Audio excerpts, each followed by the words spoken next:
Greetings, family. Let's see. This is Cassandra Faye Floyd, also known as the Daughter of the Fates. It's been about a week and a half since I did a live. And so today, happy new moon. Happy full moon in Aries. We're still in the energy of that full moon. And as a matter of fact, because it was a super full moon in Aries, and I talked to you guys a little bit about this at the beginning of the month, that it is the closing out both of the energy of get down now.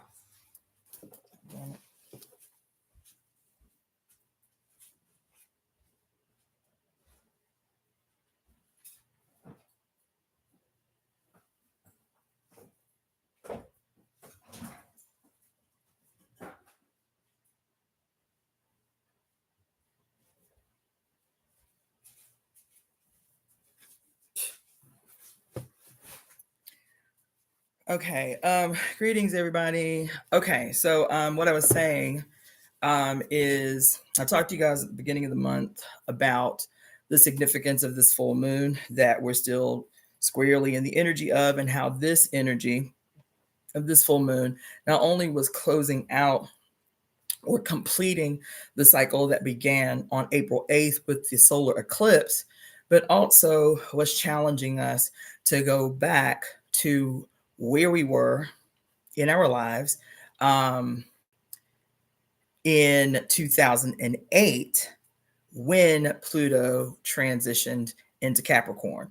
So that's big, and I feel like a lot of what I've been hearing from people about how weighted and burdensome these last few weeks have been as we were approaching this full moon, and we just cleared the eclipse season, the lunar eclipse and the solar eclipse, that I feel like a lot of what people are experiencing, whether they were actively doing it or not, was attempting to finally resolve, close out the chapter on, and look back on this period of time that has been about 16 years since Pluto entered Capricorn in 2008. The thing that is important is being purposeful and deliberate about looking at, where we were and how far we've come, and then resolving, closing out anything that we need to from that period. And I shared with you that it had not even occurred to me, because I don't think about it. I try not to think about it, that 2008 was the year I got married. 2008 was also the year, no, 2009. So 2008 was the year I got married. And as a consequence of my marriage, 2009 was the year that I quit the African People's Socialist Party that I've been a part of since the year 2000. So it was, and it was also, I was in the height of medical school. As a matter of fact, I had finished my massage therapy program that year and started my graduate program the same year. So it was huge. It was big, massive life changes that were impactful in both negative, severely negative, and severe and extremely positive ways. And so I've been sitting with that, and I also had, been taking a little time. Like I said, it's been about a week and a half, almost 2 weeks since last time I did a live. And I was going to, on Monday, I think, do a live and prepare for the full moon and all of this stuff. And I just didn't have it in me. I didn't have it in me. I was like, yes, I'm going to do a whole big thing on Monday and do readings on Tuesday, Wednesday, Thursday. And I didn't have it in me. And I had to honor that. I had to sit with that, and I had to honor that. So I decided to come on today. I'm not going to do a great big long introduction. There were some things that has happened over the last month that, were disappointing. There were some interactions that I had that were disappointing, and it's not the first time that's happened, but I let it kind of get in the way of the trajectory that I'm on. And the thing that I have come to understand, especially with the way Pluto in Capricorn, and this being her last little stint. She only going to be in this little place for another few weeks, 4 weeks. That part of that is being honest about what we're willing to do and what that means, in particular about our relationships and the nature of the relationships that we keep. Because the disappointments have come as a consequence of a number of things. Vioni says that solar eclipse certainly fucked me up a bit, but it's all for the higher purpose. Yes. So, the thing that several things have happened that, greetings, Tajali. Several things have happened over the last month and a half, particularly in my relationships with human beings. And it's really pushed me to reevaluate the definitions and the titles that I place on people. And I've admitted this before, but I will just reiterate because I think everybody's experiencing it. I like people. I like humans. This freaking nose ring is annoying. I like people. And, and I give a lot of, I like people. Let me just put it like that. And I, in my liking and trusting nature, I give a lot of leeway early in relationships. I am very quick to identify people as friend. I am. I am very quick to identify people as friend. And in general, that has not been a detriment.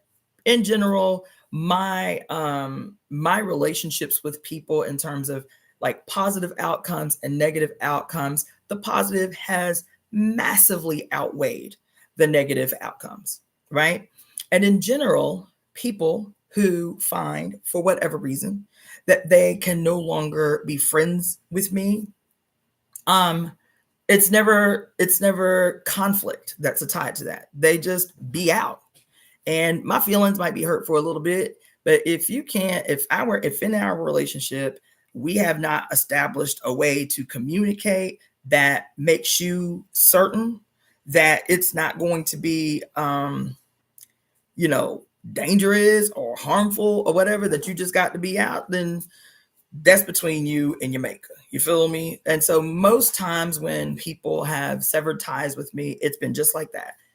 No word, no warning. They just ghost. Whatever you got to do to protect your sanity or whatever, your feelings, that's between you. I have gotten to a point where I am no longer self-critical and self-brutalizing when people feel the need to be out of a relationship with me, because I can't read your mind. I'm not going to attempt to. It was obviously something that you needed for yourself, that you felt like you no longer could garner in a relationship with me. And so you had to be out, and that's fine.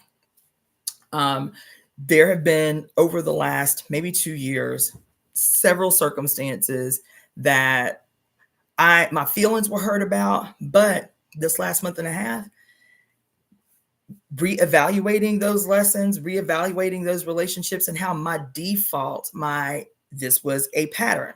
My default pattern response was to be hurt, was for my feelings to be hurt, was to attempt to make sense of and understand why these people felt the need to dissolve these relationships in such a mysterious way.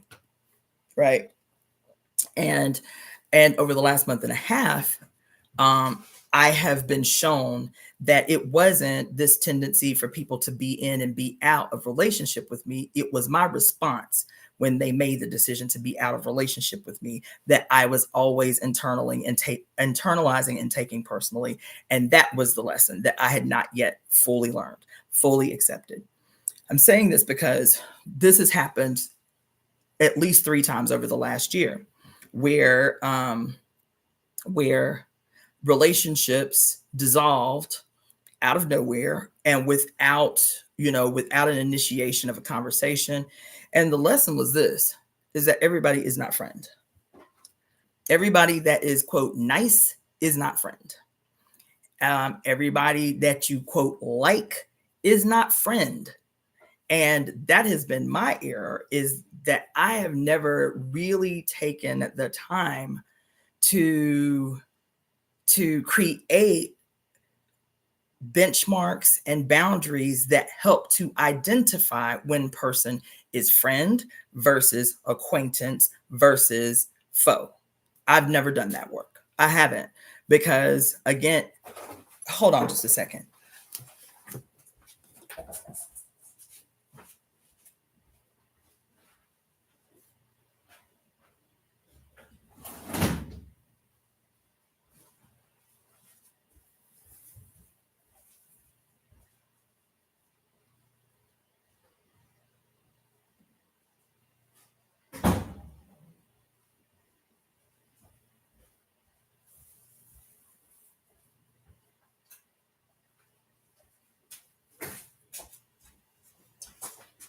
So the Veoni asks, do you feel like your gifts repel people? So like sometimes people see glimpses of your power and get afraid or irritated by it. So that's part of it. And I'll be honest, I never really sat with it like that, because again, I feel like I am generous enough and honest enough with people. And the honesty, I feel like, should be the thing that informs people that they can trust me, right? But everybody does not want honesty. That was one thing that I was not sitting with.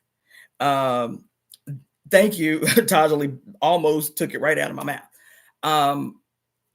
People don't want that. And so and especially if your honesty irritates their demons. If your honesty, that might not even be your intention. Bitch, I don't know what your demons are. I don't know what you're working with. You know what I'm saying? I don't know your life. And so for me, my default is to just like keep it blood raw, like be honest. Like, what's the worst that can come from it? You elevate, you understand, whatever. But everybody is not ready for that. Everybody is not ready for honesty. Everybody does not appreciate your honesty. And so that's one aspect of it. Yes, Veoni, I think that was something that I really struggled with, was this task that I have taken on for myself. And I'm gonna tell you, it's a task that has come as a consequence. This, what I'm about to talk to you about, has come as a consequence also of this last month and a half, in particular, 2 months. This position that I've taken, the task is my own, right? The task is my own. The reason that I share it with you, the reason that I put it out, is because I know that I am not some oddball in the world. I know that if I am experiencing what I am experiencing, that other people are experiencing it too. And it is better that we work together to do this thing, as opposed to trying to do it on our own, or taking some attitude like people have taken in the past, that I'm the great savior, you feel me, and I can do this by myself and whatever. That's not, look, my destiny is my own, but at the same time, I know it's tied to everyone else's. Mine and its peculiar expression is what's different, right? And I say this all the time: our destinies are linked. Whether we accept that or not is irrelevant. It's what it is. What we do right now is going to contribute to what is in the future. That's it. So we can be conscious of that, or we can be unconscious and reproduce the same dumbass shit over and over again. But with my acceptance of what I am certain is my destiny, the reason that I got up on here in the first place was to say, okay, I know the period. I know the time that we're in. I see the signs. I see the omens. There are other people who believe just like I do, who are just as convicted as I am, who are just as certain about their role in the future as I am. And why don't we create a call, create a wave that can win like The problem is that what I say and what I do may attract people who think they're about that life. You feel me? They may hear something that I say and it does resonate with them.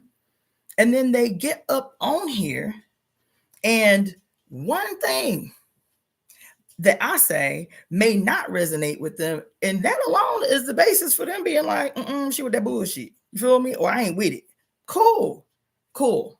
But then there are other people who really think that they're about that life. But yet they still cannot hear truth. They still are uncomfortable with deep, uncomfortable truth, right? They are repelled. Let me tell you something. This thing that I'm always talking to y'all about the period, about what it demands, what it is calling for, and why that thing is the hardest thing for us to accept. Not just white people. It is the hardest thing for us all to accept. And I know that's what it is. So when you talk about, Vioni, do you feel like that your gifts repel people? Like sometimes people see glimpses of your power and get afraid or irritated by it? Yes. And I used to be like, no, it's not that deep. It ain't that deep. It's something else. I slipped up. I said something that hurt their feelings. It's not that. I had a friend come down here and visit me, come out to California and visit me. And he met a friend of mine for just 3-4 hours. And when I was taking him to the airport the next day, he said, look, I know that's your homie, you feel me? But that bitch hates you. I was like, the fuck? He's like, look, I'm just telling you what it is. Like, I'm looking out for you. If she don't hate you, she is jealous enough that she would sabotage you. That's what he said. After 4 hours of meeting this woman, he's like, she is jealous. And because she does not know how to process her jealousy, she will sabotage you if given the opportunity. That's what he said. That's what he said. He said, she hates you. I said, get the fuck out of here. He's like, no, I'm telling you, she hates you. And she's at odds with herself because she doesn't know where it comes from, the hatred. So instead, she'll keep you close as friend. He said, you better watch your back because she will sabotage you if given the opportunity. And I have had so many relationships like that in my naivety, in my longing to befriend two humans, it has happened more often than not. Mm-hmm. And I don't even think it's deliberate. When you talk about people being irritated by truth, irritated by gifts that they see in others, I still believe that is a programmed response to the uncomfortableness that they experience seeing power power embodied in bodies that are Black and female. I believe that. I believe that all of us, and I will admit I have been the product of this in the past. All of us are programmed. It's not one community or this or that programmed to hate Blackness, programmed to hate femaleness. All of us are programmed to hate Blackness and to hate femaleness, right? All of us everywhere on the planet are programmed to hate Blackness and femaleness. And in that programming, you don't have to be an outright racist. You don't have to be an outright patriarch. You don't. You don't have to be an outright misogynist to still have knee-jerk responses that even you yourself cannot explain when faced with power embodied in a body that is Black and female. It's true. And that's a hard goddamn thing to reckon with. It's a hard thing to reckon with that we have grown so accustomed to, so believe so deeply that power is the sole possession of males in general and white males in particular. So when power is personified in anyone that is not male in general and white male in particular, we all have a conditioned knee-jerk response to it. I'm gonna tell you, I didn't think I was going to do an opening, but I haven't spoken really in a week and a half. And I watched this show. I was telling you guys, one of y'all, as a matter of fact, was the one that put me on to Agatha all along. It wasn't even on my radar or some shit I was going to watch. The previews look corny. I wasn't going to watch it. One of y'all put me on, and I watched the fourth episode, which was about the Asian girl whose mother was a famous musician. And there was a song in particular that her mother rewrote that she hated. She hated it every time she heard it, whatever. And they have these tasks. These women on the witch's road have these tasks that they have to surmount. And each task is about an individual in the group. It is something that they have not resolved that they must resolve together as a coven in order to proceed on the witch's road, in order for them to be victorious, in order for them to recall their power. So this Asian girl has had a really hard lot in life. Her life has been shabby. She can't keep a job. She can't keep a partner. You know, she's like, my life has just been a sequence of terrible luck and shit, right? And then something happens when they go to complete the task that is centered around her and this unpacked trauma with her mother and the premature death of her mother. And so all of a sudden she says, they start playing a song, right? They start playing a song backwards. So she cannot tell that it's her mother's song. And she said, all of a sudden I feel so much lighter. Is anybody else in here feel like lighter? And all of a sudden, as she feels lighter, one of the women starts screaming and buckles to the ground. Ah, right? And when she removes her shirt, there are these massive burns on her shoulders, massive burns on her shoulders. The Black woman then, massive burns on her shoulders. The Asian girl starts crying. She was like, oh my God, I'd convinced myself that it was a birthmark. She pulls down her sleeves and the same burn marks, but are old, are on her shoulders, right? They still can't see anything. It's this energy that is mounting itself on their shoulders, but it didn't burn her. It didn't burn her up, the Asian girl. It's come to find out what had happened was her mother used her music to cast a protection spell. Her mother used her music to cast a protection spell for her daughter, so that because what she was doing it for was because the family of the women in her family had a generational curse that was this evil entity that caused the premature death of all the women in their family. And so the woman, knowing this, wanted to protect her daughter. And so she wrote this song called The Ballad of the Witch's Road to cast it as a protection spell to save her daughter's life. But it didn't banish the demon. All it did was prevent the demon from taking her life prematurely. So the demon was riding this girl's shoulders her whole life, but not able to burn her up. You feel me? And the girl said, my mother sang the song to her fans and made her fans her coven. So every time a fan played the song on the record, every time a fan sang the song, it was fortifying this protection spell that her mother had written to preserve her life until she could rid herself of this generational curse. So that's what they were there in the house to do, was to rid the family of this generational curse. That was this demon that was riding the shoulders of the women in their family. I'm telling you this because when I talk about, and then at the same time, on the same day that I watched this show that y'all turned me on to, this was just last week, I have been, for about the last month, rewatching all the episodes of Charmed. Something in it was just like, you got to rewatch it with fresh eyes. None of this shit was on your radar. And the shit is wild. The shit has been a wild journey. The same day that I watched this episode of Agatha All Along, the episode that I ended up watching of Charmed was about this woman who was so good to humans. She was so good to people. She had done so much good work in the city that there was a big newspaper that was about to write this whole article on her.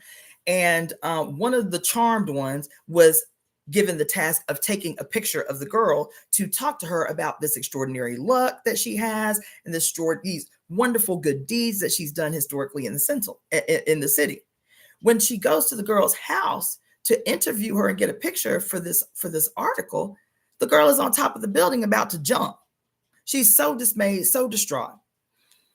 And so long and the short of it is quote, heaven was priming this girl to be a white lighter. A white lighter is an angel protector of people on earth who do good for human beings, who do good for humanity. Once they transition, they become an angel protector of those who are doing wonderful, radical work on behalf of human beings, right?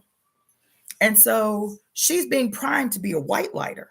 But the problem is whenever there is somebody on earth primed to be a white lighter, a dark lighter will start tailing them and getting in their head and in hopes of sabotaging the mission for them to become a white lighter. And the only way that can happen is if the dark lighter can drive the human to commit suicide. That's the only way that they cannot become a white lighter, is if they commit suicide.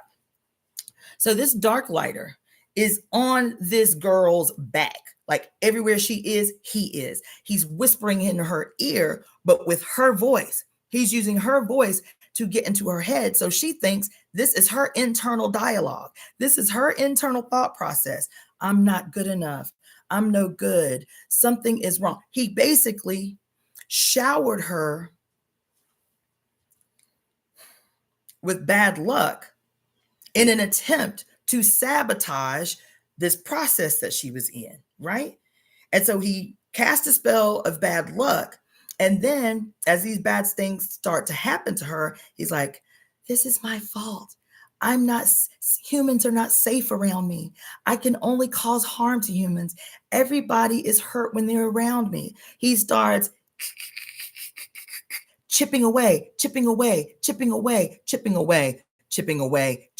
her confidence, chipping away at what she was certain was her destiny. Chipping away at what she was certain was her destiny. Chipping away, breaking her down. Does this sound familiar to anybody? Does this sound familiar? People who come into your life, they might not even be conscious of it. Like the dark lighter was. They may not even be conscious of it.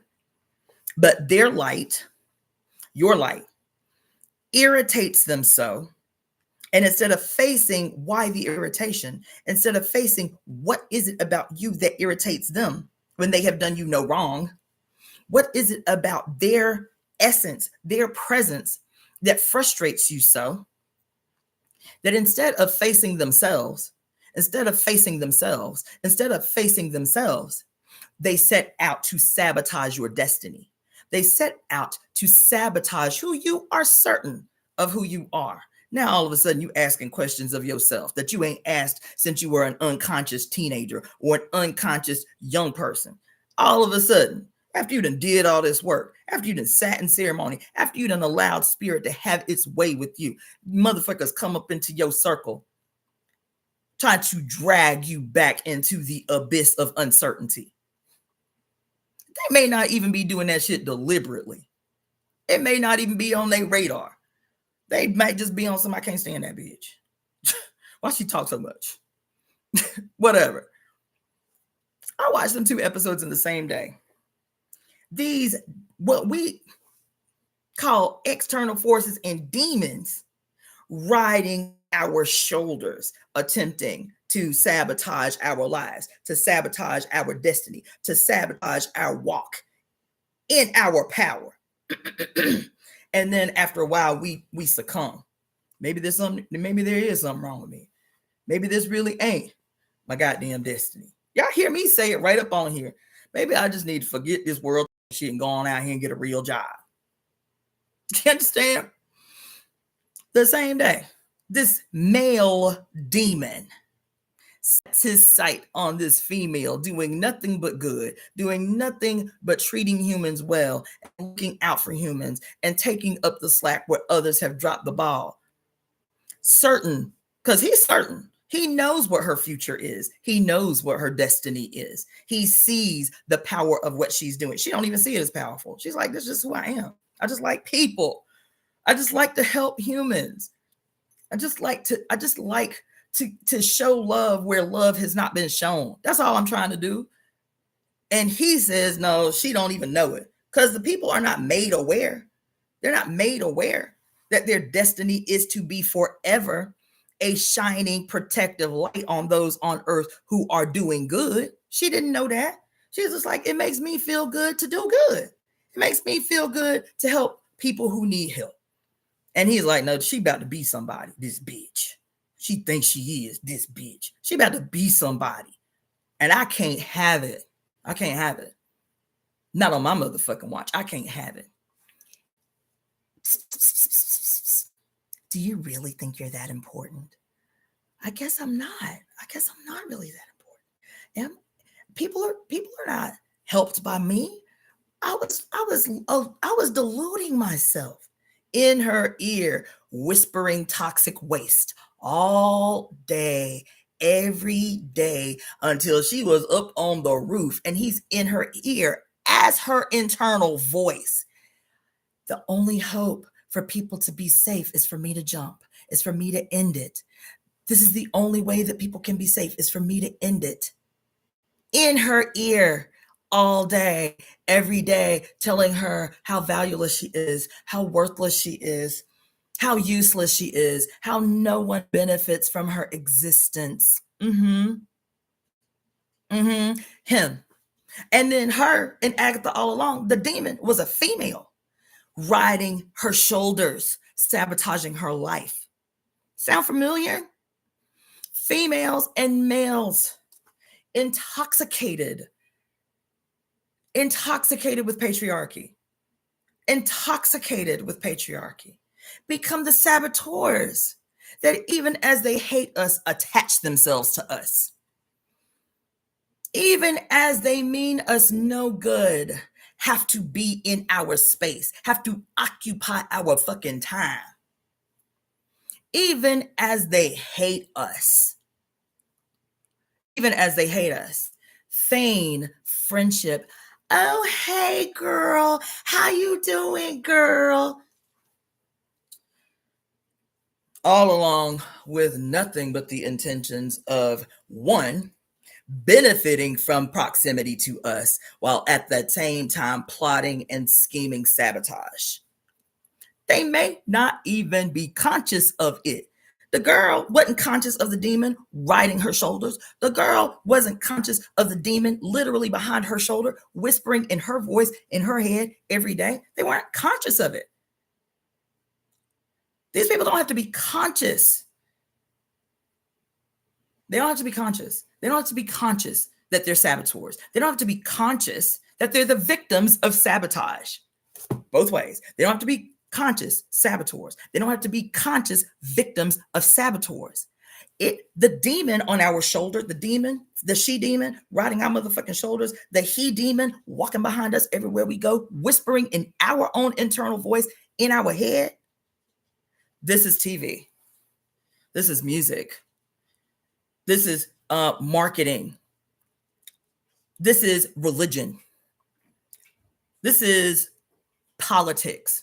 Those are the she demons and the he demons that create our internal voice that is in opposition to our destiny. The internal dialogue that is directly opposed to us fulfilling our fucking destiny.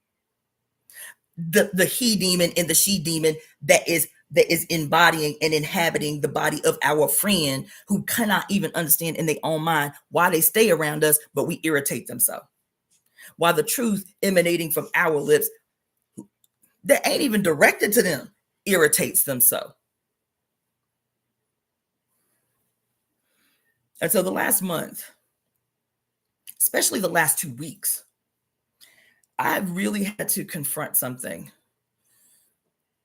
in terms of my relationship to humans, who I who I call friends, what does friend mean to me? What does it mean to me? And do they meet the parameters, or do they instead meet the parameters of acquaintances that I can still be generous to and show up for, but just be mindful that they never met all the parameters for me to identify them as friend? It would call the circle that I call friends. It would call the circle. And I think that is what I've been afraid of, is if I cull the circle by establishing more rigorous boundaries and identifiers for who I call friend, that I would probably be, I probably wouldn't have no friends. You know what I'm saying? I think that's the fear that is caused hesitation in me to face this tendency that I've had for a very long time, to call people friend, and even in the back of my mind know that that is a very broad statement that does not apply to many that I keep in space as quote friend. It's true. And I've been confronted with that several times over the last 2 weeks, in particular over the last 2 months. And I've been in this place before. I talked to y'all 2 years ago about how friends was falling off like flies.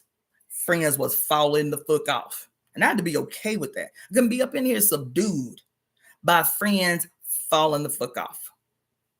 Well, here we are again.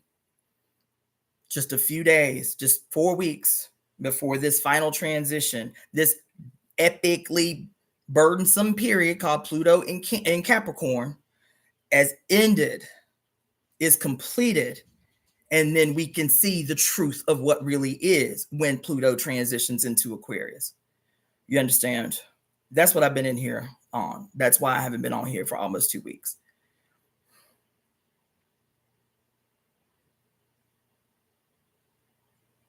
Vayoni says, religion and politics have been trying to reestablish themselves in my life, telling me how wrong and damned I am for standing in my power gifted by my ancestors. Baby, I'm just trying to tell you. And yeah, and so this is what I've been on. You know what I'm saying? That's why I decided I was going to read this book today, because that's why I went on this diatribe, because I'm going to do what the fuck I got to do. I'm going to do not only what I have to do, I'm going to do what the fuck I want to do. I'm going to do what the fuck I want to do. I'm going to say what the fuck I want to say. I'm going to do and say those things on the terms that I set, because the terms that I set are in alignment with the destiny gifted to me by my mama, Jacqueline Jeanette Fudge, and her mother, Marguerite Cook, and her mother, all the way back to our collective mother. I'm going to do what the fuck I want to do. I'm going to say what the fuck I want to say. And so those of you who are uncomfortable with that, with blessings, with peace and no ill will, be the fuck somewhere else. Be the fuck somewhere else. Hold on just a second. These cats are driving me crazy.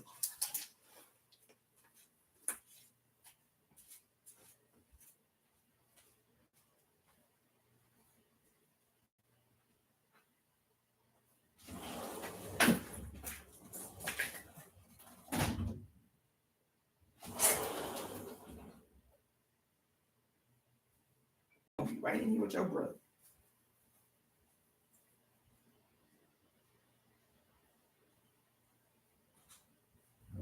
Come on. Come on. It's all right. I'll be crazy. I'm trying to figure out.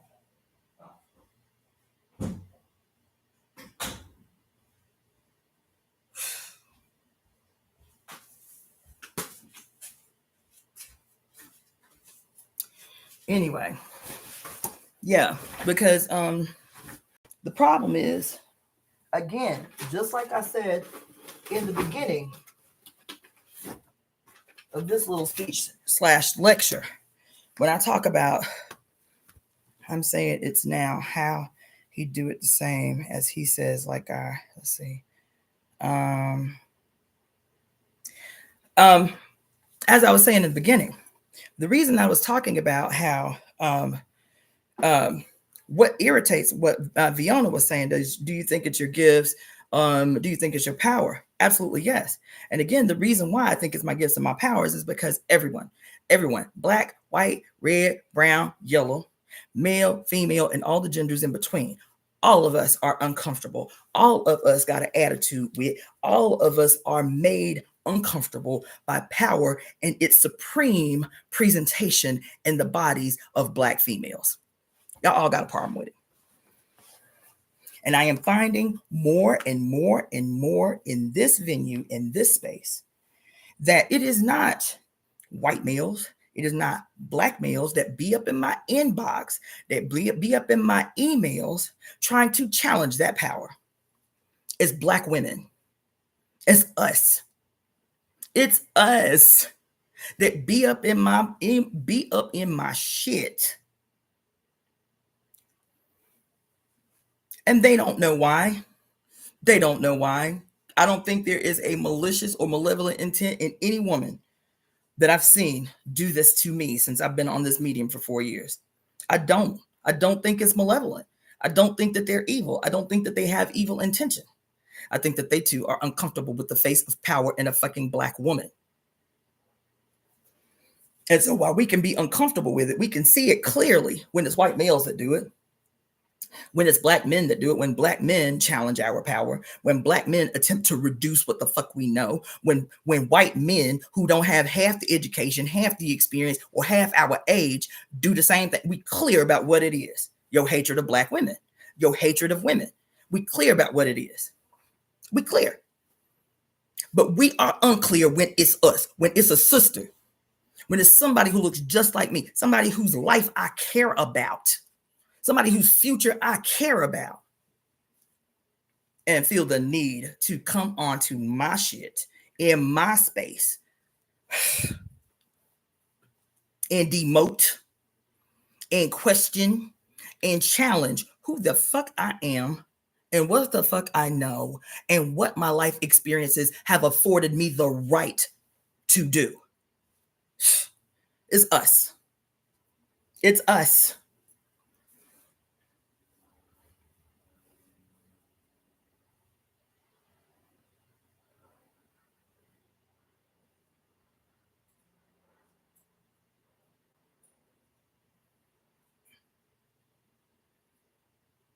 It's us. And I'm just not. I'm not going to let people in their demons. I'm not going to let people in their fucking conditioning. I can't. I can't. I can't. I cannot let your unknowing and your unwillingness to know be the thing that drives me to the fucking edge. Be the thing that walks me up to the top of a building to leap. Y'all can't have it.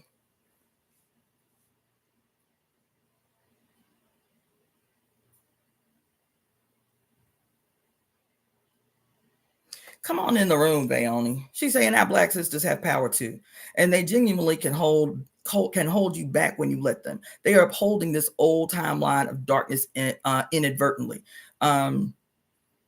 Sorry you deal with that. Goosebumps. I'm real too. Got solid proof. Now they're sacred. Okay, so listen. I'm not. I'm not. I'm not. I'm not. I'm not. I'm not. I'm not. I'm not. If you are I'm not. I'm not. I'm just not going to do it, y'all. I'm not going to do it. I'm not going to do it.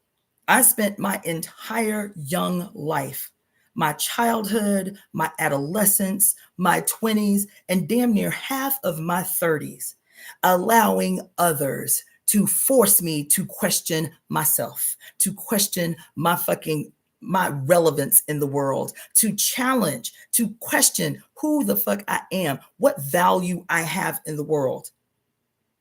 I did that. I let everyone else's opinion of my walk through life stifle my progress. Everyone did. I did that.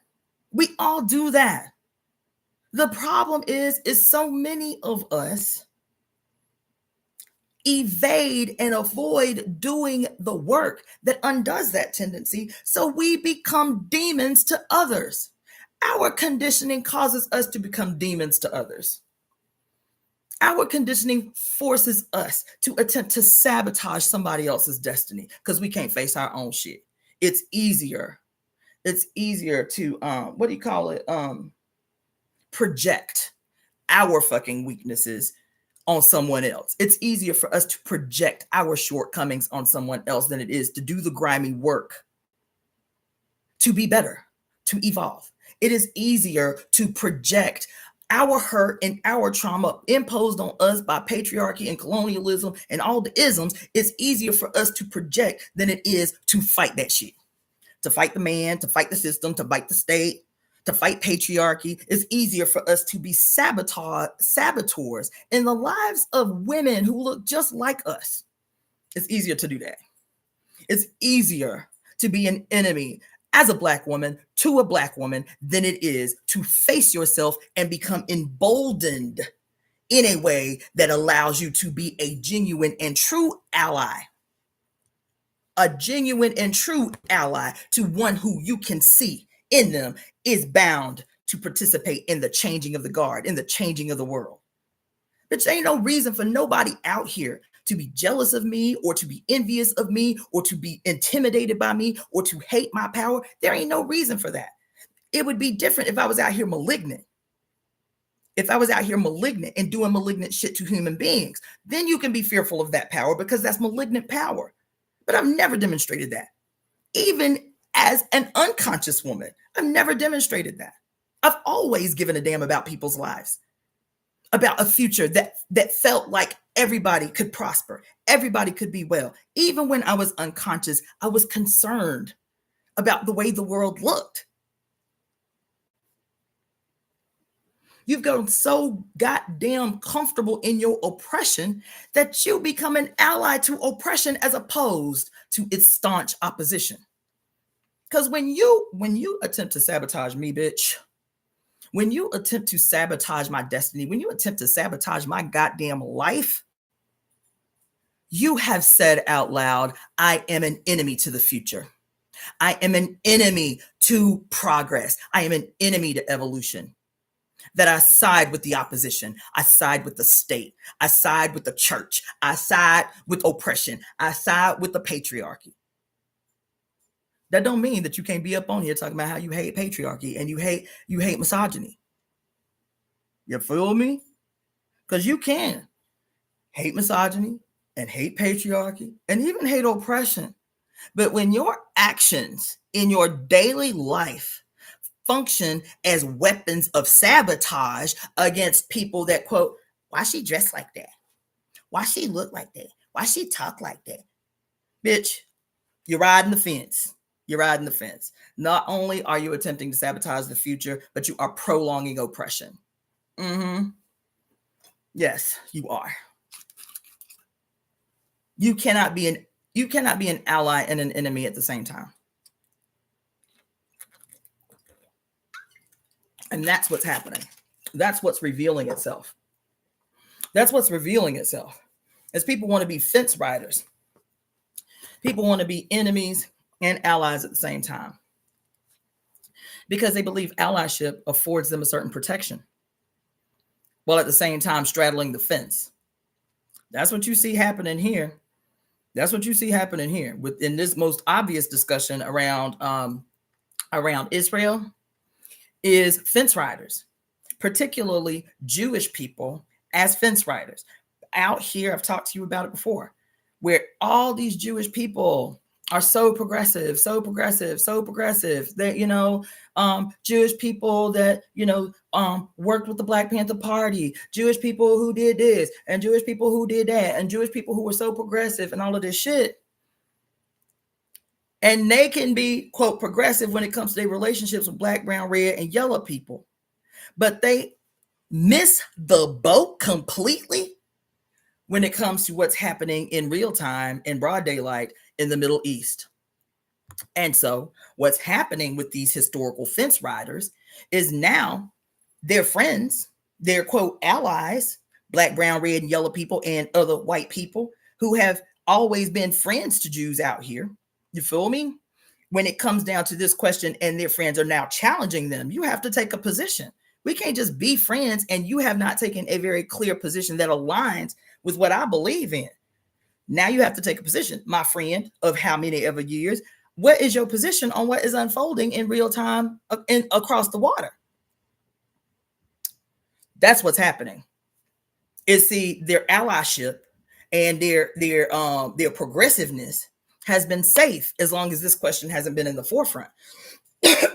Doesn't mean that this conflict in Israel and Palestine hasn't been consistently and unendingly ongoing. It just means now it is unavoidable and everybody is being forced to take a position. And I'm hearing all these Jewish people talk about how many friends they're losing, or I'm hearing all these other people talk about how many Jewish friends they're losing because here I thought all this time because they do black power work or they, they Marxist or socialist or they this, that, and the other. They so super progressive and so super radical in all these ways. How could it elude them that this is wrong, what's happening? And so this is the discussion that's happening out here. People talking about I lost my friends, I lost family members because I challenge them to take a position that, and I'm using that as an example because that exists in every space. It exists in every space. It exists in every space. And when it comes down to it, I am clear. I always have been, but I've never pushed the issue the way that I'm being challenged to push the issue now about what is the position that you will take when faced with power squarely embodied in the body of someone black and female. Will you give the same reverence to, the same compliance to, the same support of, the same allyship to them that you have historically given to everyone else who has possessed power? And I'll be honest with you, a lot of y'all ain't gonna like the answer. a lot of them are not going to give you an answer that you like, because everyone is uncomfortable with the face of power inhabited in the bodies of those that are black and female. I say bodies of black and female because, again, I reiterate, yes, I center Africa and African descended people, but there are black-skinned women all over the planet. There are black-skinned women in India, black-skinned women in Thailand, black-skinned women in China and in Japan and in the United States that are indigenous to the US and South America, every square inch of the planet. There are black-skinned women who experience the same thing as African descended women. Now, the aggression and why I make a distinction about Africa is because all we have to do is look at the conditions of Africa and see that the aggression against Africa is just being reproduced everywhere else that there are black-skinned people, black-skinned women. You feel me? So the reason that so-called the untouchables catch the hell that they catch in India is because of this original antagonistic relationship of northern people against the wealth, the affluence, the brilliance of black-skinned people on the blackest continent on the planet, and then the rest of y'all are condemned based on your proximity in their consciousness to us, to this. You feel me? But I still make a distinction. You understand? And we all have participated via the demons that ride our shit. Those demons are reproduced. Those demons are inbred in us through media, music. I did a whole 6-hour thing on music as a spell. You understand? Through music, through the repetition of ideas, through the repetition of mantras, through the repetition of shit that is always embedding and imprinting and deepening the roots of hatred towards blackness and femaleness and any other person of any other color they're experiencing what they're experiencing still within proximity because of their proximity to Blackness and to femaleness.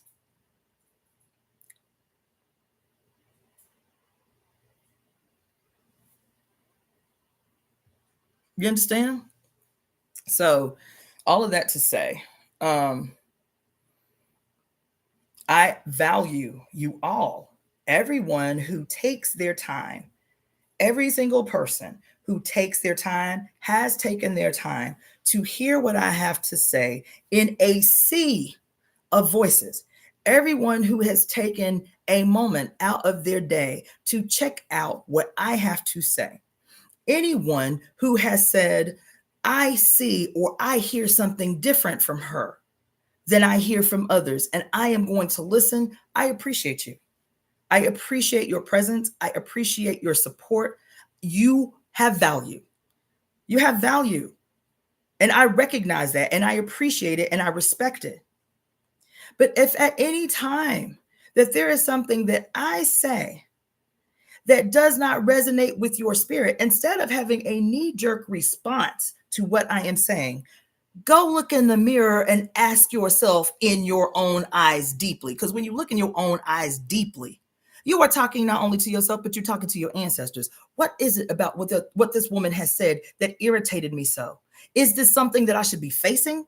Is this something that I should be doing my own work around? Do that instead of coming in my emails, coming in my inbox, and attempting to move me in a way that more makes you comfortable. Child, don't do that.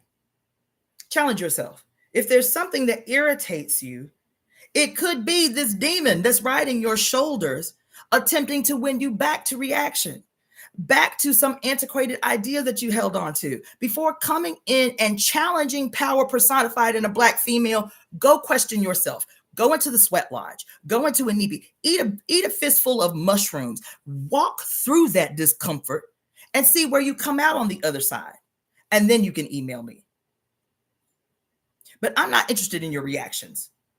I'm not interested in your reactions because 99% of our fucking reactions are our conditioning. 99% of what we get irritated by or annoyed by is our conditioning. And as opposed to facing it, what we will do is we will lash out. We'll be reactionaries. And I'm not interested in it. I'm not interested in it. If you're not interested in what I have to teach you, move on gently. I don't hate you. I'm not angry. Move on. But if something irritates your demon so much that you feel the need to draft me a motherfucking letter, before you draft that letter, eat yourself a fistful of mushrooms, sit in your motherfucking house by yourself, stare at yourself in the mirror to the point of discomfort, because you'll get there. And then ask yourself, ask your internal self, ask your people now, ask your ancestors looking back at you in the mirror. Why am I irritated? Is this something I should face? Is this something I should dig deeper into? Once you do that, then you email me. And if you're still irritated, or if you still think I'm wrong and you need to challenge me, do it after you've done the work. Don't do it before. I'm not interested in reactionaries. I'm not interested in your reactionary response to what I am doing, to what my fucking destiny is. If my destiny doesn't sync with yours where you are in the moment, bitch, move the fuck on. Do you go create go leap forward into your own destiny? I still say our destinies are linked, or you wouldn't have been up on here in the first place. My shit wouldn't have even come through your radar in the first place. You wouldn't have even happened onto my shit. I got 2,000 fucking followers. You wouldn't have even happened onto my shit if our destinies were not linked, if our destinies were not tied. But you're still a reactionary. You're still a reactionary. And all I can do, all I'm going to do, is plant the seeds that I am required to plant, water them, nurture them, and move the fuck on. But you are not going to derail me. You are not going to sabotage me. You are not going to derail my motherfucking future, bitch. I don't give a fuck what you think you know, where the fuck you come from. I do not care. Now, if you want to engage in a civil conversation and dialogue, I'm okay with that. That I'm okay with. But ghosting, I'm not okay with that. Do what you feel like you got to do, but I know you. Once you've done that, I know who you are. I know where you at. And I have assumed more for you and of you than where you actually at. That's it. We have to have courage. We have to have courage. And the courage comes when you can engage in a conversation with someone that you know cares about your life, man. But not in a way to demean, to demote, to sabotage. I'm not opposed to anybody emailing me. And I've read every single email, and some of them have been whole ass dissertations that y'all done sent me. I read every single one. I receive them, and because this time that you've taken, and I respect that. I read every single email that I receive. Every single one, myself. I ain't got a crew. I ain't got a committee. I read every single email that you send me. I do. And I can tell by what's there or not there what your intentions are. And if you have not done any work, but you want to presuppose that you can come up in my shit, I will read it and I'll respond. But you just might not like the response. You might not like the response. You understand? So let's see. Claudia Ankra says, what is it about blackness and womanness that makes people so disrespectful? Thank you. I appreciate you greatly because you make it easier to stand in my divine right to question what has been unquestioned. I appreciate you. I appreciate y'all too. Trying to sabotage you is and us is like-minded. Let's see. Greetings, Dion 408. Hey sis, how you doing? Yeah. I'm not gonna let that happen. I'm not gonna let that happen. Just like y'all see, I don't entertain bullshit on my page. I don't. As soon as somebody got some bullshit to say, I'm blocking them typically before y'all can even see it. I'm not engaging that shit. I'm not engaging dumb shit. I'm not spending literally a millisecond on dumb shit. Block bitch, bye bitch, block bitch. Y'all just ain't gonna have me in it. People who want to come on my shit talking about, I pray for you in the name of the Lord Jesus Christ, boo, blocked. Boo, blocked. Oh my God, it's so irresponsible for you to tell people not to vote. Bitch, block. Yes, I do not care how long we've been friends. I don't care how long we've known each other. If you know me well enough, if you paid any attention, you knew that was some shit that was going to get you blocked. If you know me, you know that was some shit that was going to get you blocked. So block. And it does not mean that any of these people that I wish ill will to. You cannot occupy my space. You cannot occupy time or anything in my space. You can't derail what I'm trying to do. And I'll tell you, I was preparing. I spent a long time preparing to do a full moon video for you guys. And then I opted against it. But in the study, I did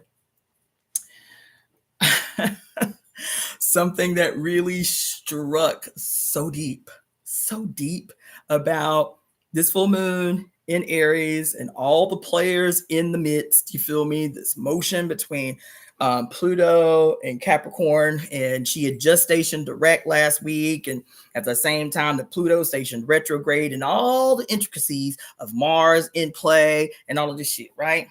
And one of the things that stood out was I needed it so much because I'm a double earth sign. I'm a Virgo sun and a Capricorn moon and a Gemini rising. And so Virgos are extremely self-critical, extremely self-judgmental. We don't need external voices judging us, bitch. We do a better job of it than you could ever do. You feel me? And so I be real mindful of that. But one of the things that I had been really struggling with over the last maybe 3 months was the slowness in the execution of what I want the temple to become. The burden of, feeling guilty about the fact that we don't have a website up yet, feeling guilty about the fact that I haven't decided on a space to rent. So I'm, quote, still conducting temple service in my living room. Like really Honestly, I've been in here for 3 months, terrorizing myself, beating myself up about the slowness of the execution of this project, the Temple of Evolutionary Emergence, feeling like never questioning its validity and the need, but just really brutalizing myself about why it's taken so long, why it's so overwhelming, the execution of it, and feeling burdened enough by it that I almost feel like ashamed to ask for help, right? That people have been able to do this and I should be able to do this and I shouldn't have to ask anybody for help. I'm sure it's not as complicated as I'm making it. This is my internal voice for the last 3 months, right?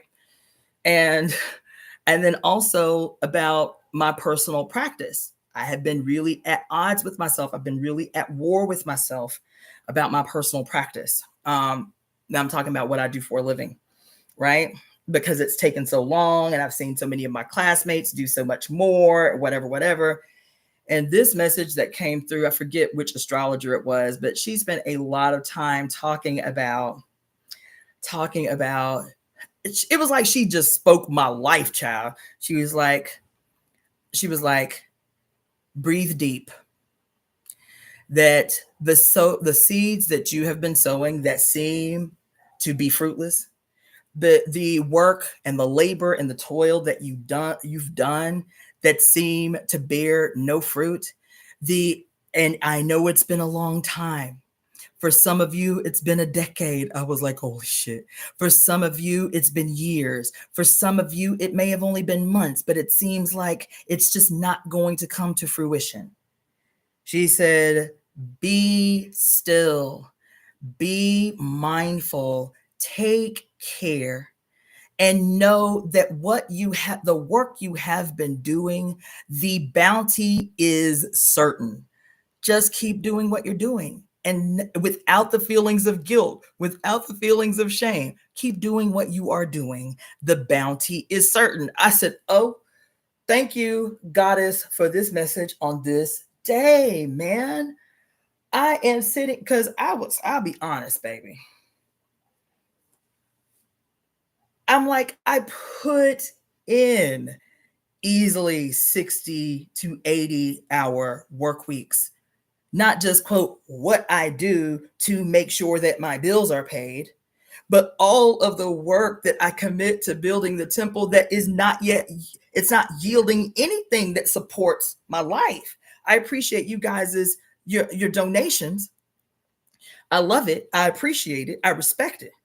But this is only a very minuscule part of what I use to sustain my life while building the temple, right? And that, I'm telling you, y'all cannot even imagine. That's why I had to be up off here for a week and a half. I was like, this shit is a lot, man. All y'all get is me talking to you. You feel me? This shit is a lot. There's a reason that all these YouTubers got whole ass committees. This shit is a lot. It was a lot more than I bargained for. I'll be honest. This shit right here is a lot more than I bargained for. I'm like, I'm working so much. I can't do the things that I want to do. I feel guilty going out for a single night during the week. I should be able to do whatever the fuck I want. My kids are grown. Everybody is doing for themselves. You feel me? I'm single, completely single for the first time in my adult life. Like I should be able to do whatever the fuck I want to do. And that's not my reality right now. It's not even close to my reality right now. And I feel like my life is just spent working to secure my safety, to secure my life while I execute this enormous vision. And I have defaulted many times in the last 2 years. The anniversary of the temple is in less than a month. And in 2 years, the 2-year anniversary of the temple is in less than 2 months. It's on November 11th. And there are many days where I'm like, maybe I should just reel it in. Like, but that's what everybody told me growing up. You dream too big. Your dreams are too big. They're not realistic. Your dreams are too big. They're not realistic. Why? Because I'm Black and female?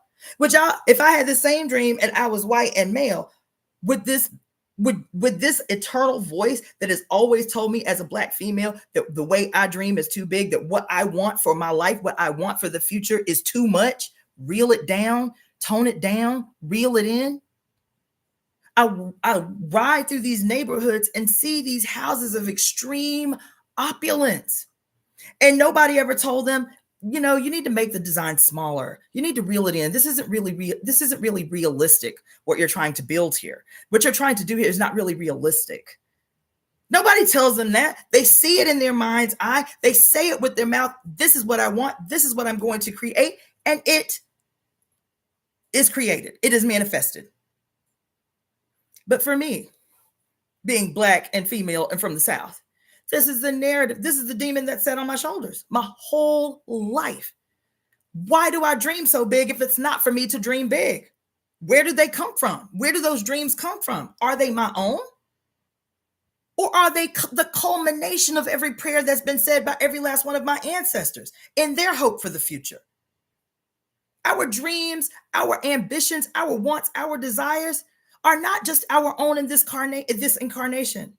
They are the sigh made in prayer and lament for a future that could be more. They are. And so while I'll be in here like maybe I should reel it in, maybe I am doing too much. Maybe it's my arrogance that's got me thinking I can pull off something this big. I have to challenge that shit every day inside my own self with my own internalized demon chomping away at my motherfucking destiny, attempting to sabotage my motherfucking destiny. And so the last 3 months have been really, really burdensome because I'm like, as soon as that shit comes in my head, I'm like, but damn, ain't nobody else challenged, Ford's destiny and said that shit was unrealistic or unreasonable. Ain't nobody challenged Elon Musk, weirdo ass, to say his dreams was too much, too big, too ambitious. Ain't nobody telling him, you can't do that. Reel it in. Make it smaller. Make it more realistic. Ain't nobody challenged them. Here I am sitting as the personification of the mother of earth, of the first among us. And to be constantly told that I cannot have what I see in my mind's eye, to be constantly challenged about what it is the mothers of my line have prayed for since the very first one, since the beginning of who we are, that their dreams don't matter, that their prayers should be unmet. I rejected. So I needed that word from that astrologer. She was like, yes, baby, it's hard. You've been chomping at the bit, but you ain't been in here not doing bullshit. You've been active every day. Every day you have been willful and purposefully setting. I tell y'all all the time, I'm deliberate in every interaction. I'm deliberate in even if I don't want to be, because I know there's some seed that I'm setting into motion. There's some process I'm setting into place. There is some cosmic pebble I am tossing into the sea of the universe that is going to ripple out in every direction for 5 dimensions. My interaction with human beings does that. Our interactions with human beings does that, whether we're conscious of it or not. That I am a conscious and willful creator of the future. Not an unconscious recreator of the past. I am a conscious, willful, enthusiastic in the creation of the future. What does that mean in real time? That I have to be in here challenging these demons that tell me, the demons of my childhood that tell me, you dream too big. You're just a little Black girl from Alabama. You dream too big. You can't do that. Make it smaller. I refuse. And I refuse to let your demons, your unresolved demons, sabotage me. Fortify and attempt to give life to a demon I long since buried.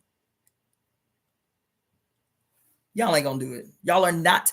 Your unconscious, unwise, unknowledgeable selves are not going to be my undoing. I refuse it. You understand? And so you have to define for yourself what genuine allyship looks like. You have to say for yourself. All I can do is tell you, but you have to say for yourself. If I stand with the mother What does that mean? If I stand with the mother, if I say I stand with the mother, if I stand with humanity, if I stand with the future, what does that mean? The same enthusiasm that we've given to the state for forever is now I have to shift that enthusiasm to the agents of the mother, to the representatives of the mother. I have to shift that same enthusiasm. I'm not interested in pacifists. I'm not interested in pacifists. Not. I am interested in whole human allies who are the willful, enthusiastic participants in the creation of a new world. And that is not the task of a pacifist. It's not. It's not the task of one who cannot take direction from a woman with nappy hair and big nose and wide ass hips and ass. This ain't the place for you. This ain't the place for you. So go on and join some motherfucking ashram somewhere. Go join some temple, some synagogue, some mosque somewhere. Go back to church, bitch. Go back to church. Because that ain't what the fuck I'm on. That's not what I'm on. And if something that I say irritates your demons, it should be an indicator that you got work to do. That you have work to do. Now I'm done. I didn't mean to be on here for 1 hour and 16 minutes with that, but that's what it is. That's what it is. And so I'm going to get back to the reading of this book. And the reason I mentioned this is the last thing I'm going to say about it. The reason I mentioned this, I ain't even going to say nothing about it. I'm getting back to this book. Let's see. The dreaming makes up the universe, all of our visions and hopes, insights to higher timelines, fully supported and birthed by the divine mind. Honey, yes. If our enemies could establish all of this with our stuff, how can we not form even greater? Thank you. Can you come on in the room? You're making me cry. But great to hear someone not of an eye patch and you're real. Fucking awesome. Let's see.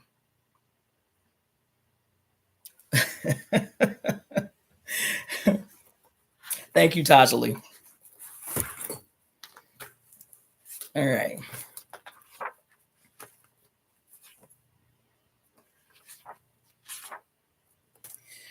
I, Cassandra Faye Floyd, as a peculiar expression of the almighty and divine she, am joining in breath with my family to conspire on behalf of the whole made well. We are breathing these words together to ensure that our home, her body, is restored to her original perfect glory, a glory that is perfect in peace, love, bliss, happiness, and ecstasy. This world exists because we collectively will it so. We are the representatives of our mother's reign on earth. This beautiful conspiracy is spoken as one cosmic earthly orchestra to guarantee heaven on earth. With the power of my mother and our mothers, we welcome this glorious future into the now. It is as we say, Mommy and I are one.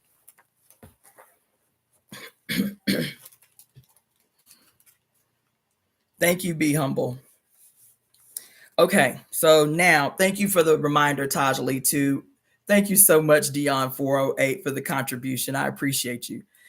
So thank you, Tajali, for reminding me, keeping me on point about reading the conspiracy and reiterating the conspiracy all the time. I appreciate you for it. So now we're going to get started. For those of you, it's been several weeks since I've read out of this book, but I am determined to finish this book. Somebody threw a wrench in my game, but now I'm back on game. So we're reading Beyond God the Father and Toward a Philosophy of Women's Liberation by Mary Daly. And we are on page 55 for those of you who may have been following along. The last thing that I will say is I've been working on it and it's still something I'm going to do. It's going to be entitled The Reclamation of What is Ours. The reclamation of what is ours. Let me write that down on this page. The reclamation of what is ours.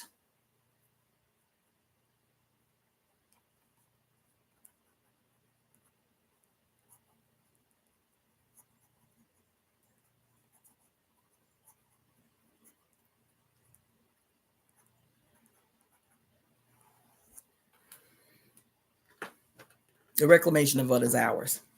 This is going to be alive. It'll probably be temple service, honestly. The reclamation, because it keeps coming up. The reclamation of what is ours. And it was And I'll also tell you before I get started that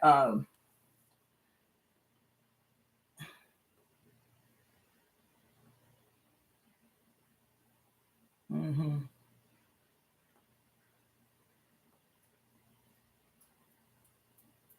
No, I won't, because I'm still debating about it. I had been talking about the next book that I was going to read, and that it is enormous. You know what? I am going to read it. So the next book I'm going to read was actually a gift by what was the sister's name?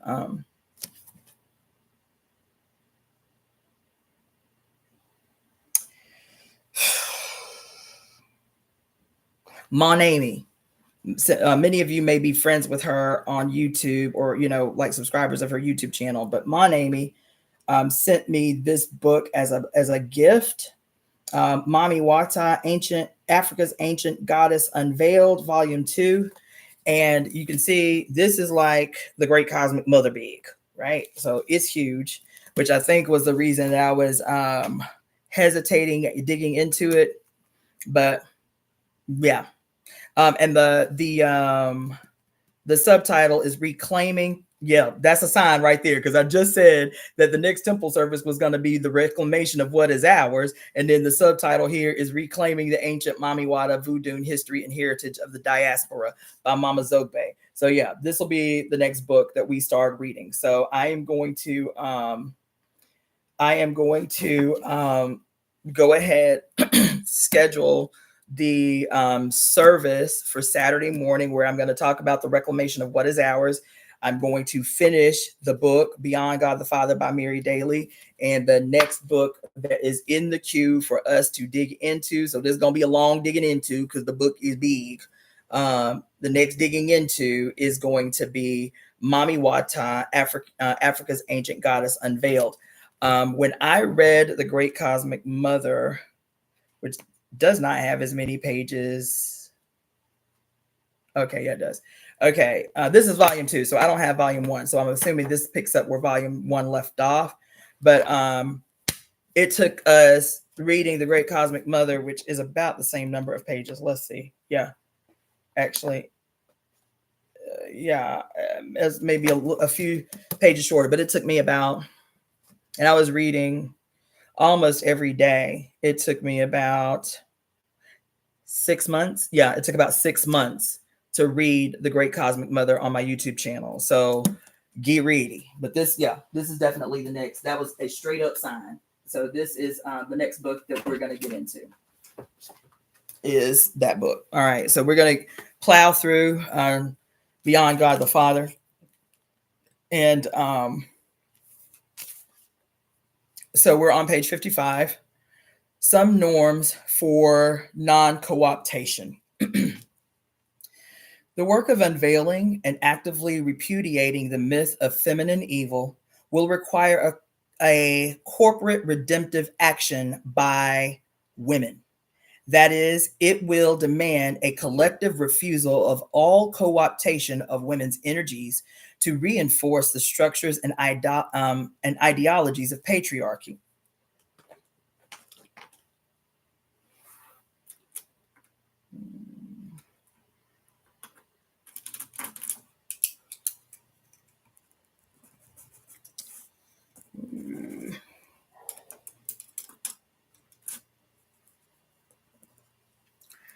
Of patriarchy. This refusal will be most effective if it is active and positive.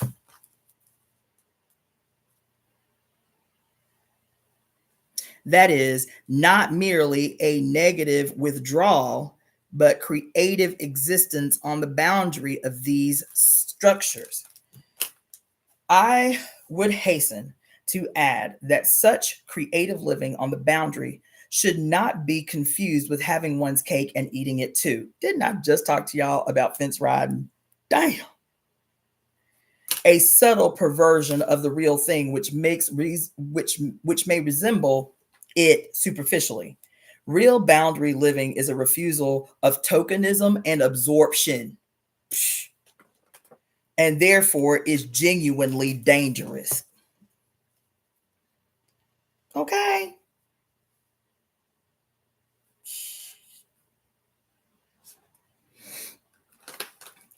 As a general normative basis for action, I propose that institutions and or movements that co-opt women can be classified into several categories, and that decisions about how to relate to them can be based upon this analysis and classification. The divisions proposed here are intended as general guidelines, and applications to particular situations will have to be made according to specific circumstances. In the first category belong anti-feminine organizations and movements whose ideologies, policies, and goals not only are directly and explicitly sexist, but even are exclusively or primarily defined by sexism. It is obvious that women should not only reject any identification with such an organization, but should actively oppose it, setting up channels to work for the liberation of women precisely in the areas it attacks. The second category includes institutions whose sexism is direct and explicit, e.g., written into rules or bylaws, but whose ideologies, policies, and goals are not defined exclusively or primarily by sexism. Decisions about such cases will involve weighing such factors as the positive merits that the institution may have in spite of its sexism, and judging how strong are the possibilities of changing and or using it without losing a disproportionate amount of creative energy in the effort. Obviously, an important factor to be considered in deciding whether or not to extend energy on the organization is the value and potential of the non-oppressive ideas and goals that it promotes. It might well be that in many cases, women would do better to decide that it is not worth the effort. In other cases, it might be worthwhile to remain on the boundary of the organization in the manner that I have already described, transferring the center of activity to our new space on the edge of such patriarchal space. When making this kind of decision, it would be well to keep in mind that in a patriarchal world, nearly all organizations and movements are to some degree patriarchal, so that the imperative to live always on the boundary is a constant. There are, however, choices to be made about the specific boundary areas that one will inhabit. That is, the question arises, on the edge of which institutions should my energy be focused? The third category of co-opting institutions, organizations, and movements includes those whose sexism is indirect and implicit. That is, these do not usually have stated policies or ideologies of sexism, but it is a hidden agenda. Women are denied full equality, even though this denial is not in the written rules and is simply enforced in practice and approved in the general dictate of opinion. The same criteria would apply here as those described in the second category. However, the factors in favor of electing this kind of boundary situation will sometimes tend to be stronger, since there will be a greater flexibility and maneuverability, and more chances for using the resources of this form of patriarchal space for anti-sexist purposes. In the fourth category are political, humanist, religious, and generally countercultural movements which have liberation as their stated goal, but which fix all of their attention upon the deformity within patriarchy, for example, racism, war, and poverty, rather than patriarchy itself, without reorganizing sexism as root and paradigm of the various forms of oppression that they seek to eradicate. At this point in history,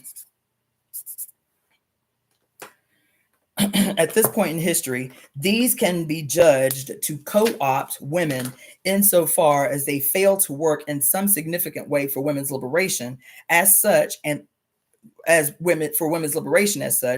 look upon women merely as included incidentally in other oppressed groups. Damn. Basically, the same criteria apply here as the second and third categories. The authentic place for women in relation to such movements is on the boundary.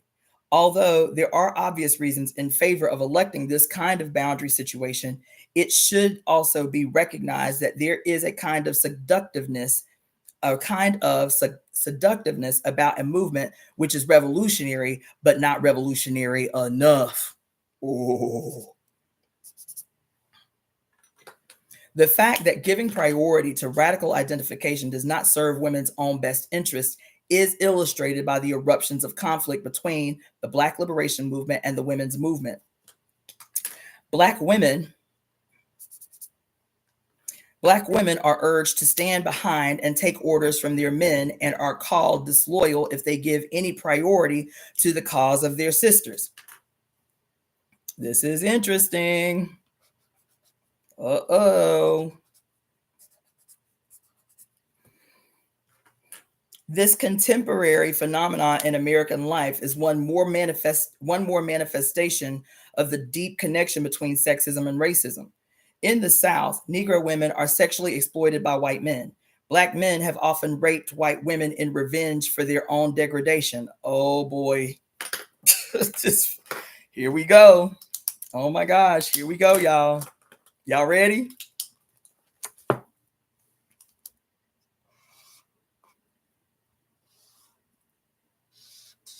Here we go. Now I wasn't going to digress, but I'm gonna have to. Let's see. So she says, Negro women are sexually exploited by white men. Black men have often raped.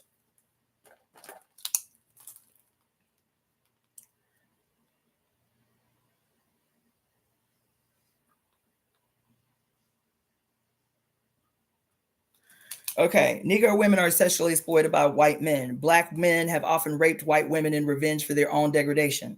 Yet it was not women who brought slaves to America.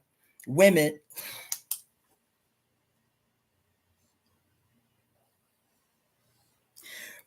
have been pawns in the racial struggle, which is basically not the struggle that will set them free as women. If, as a result of Black liberation, the prize achieved by Black women is the same status as that of their white sisters,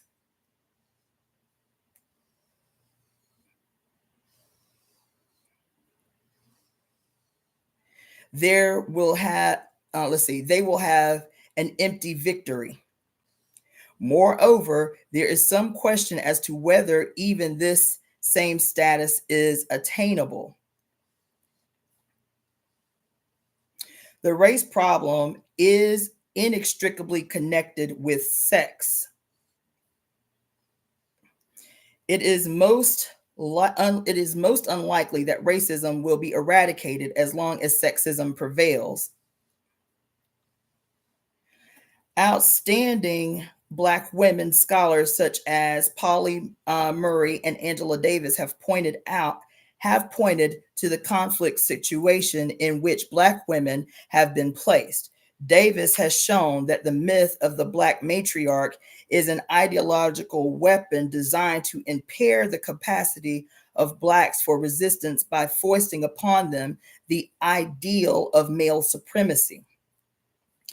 It was the weapon of the infamous Moynihan Report, a cruel fabrication that inhibits Blacks from seeing the real roots of racism.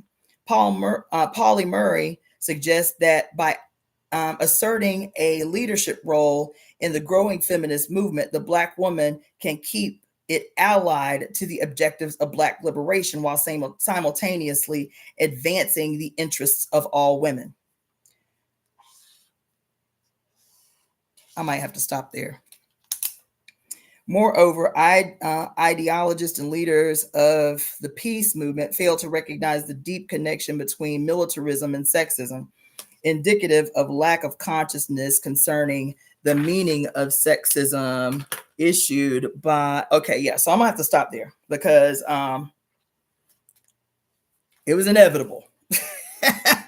Dion 408 say, "Whoop, there it is. Come on." So now we got to talk about it. All right.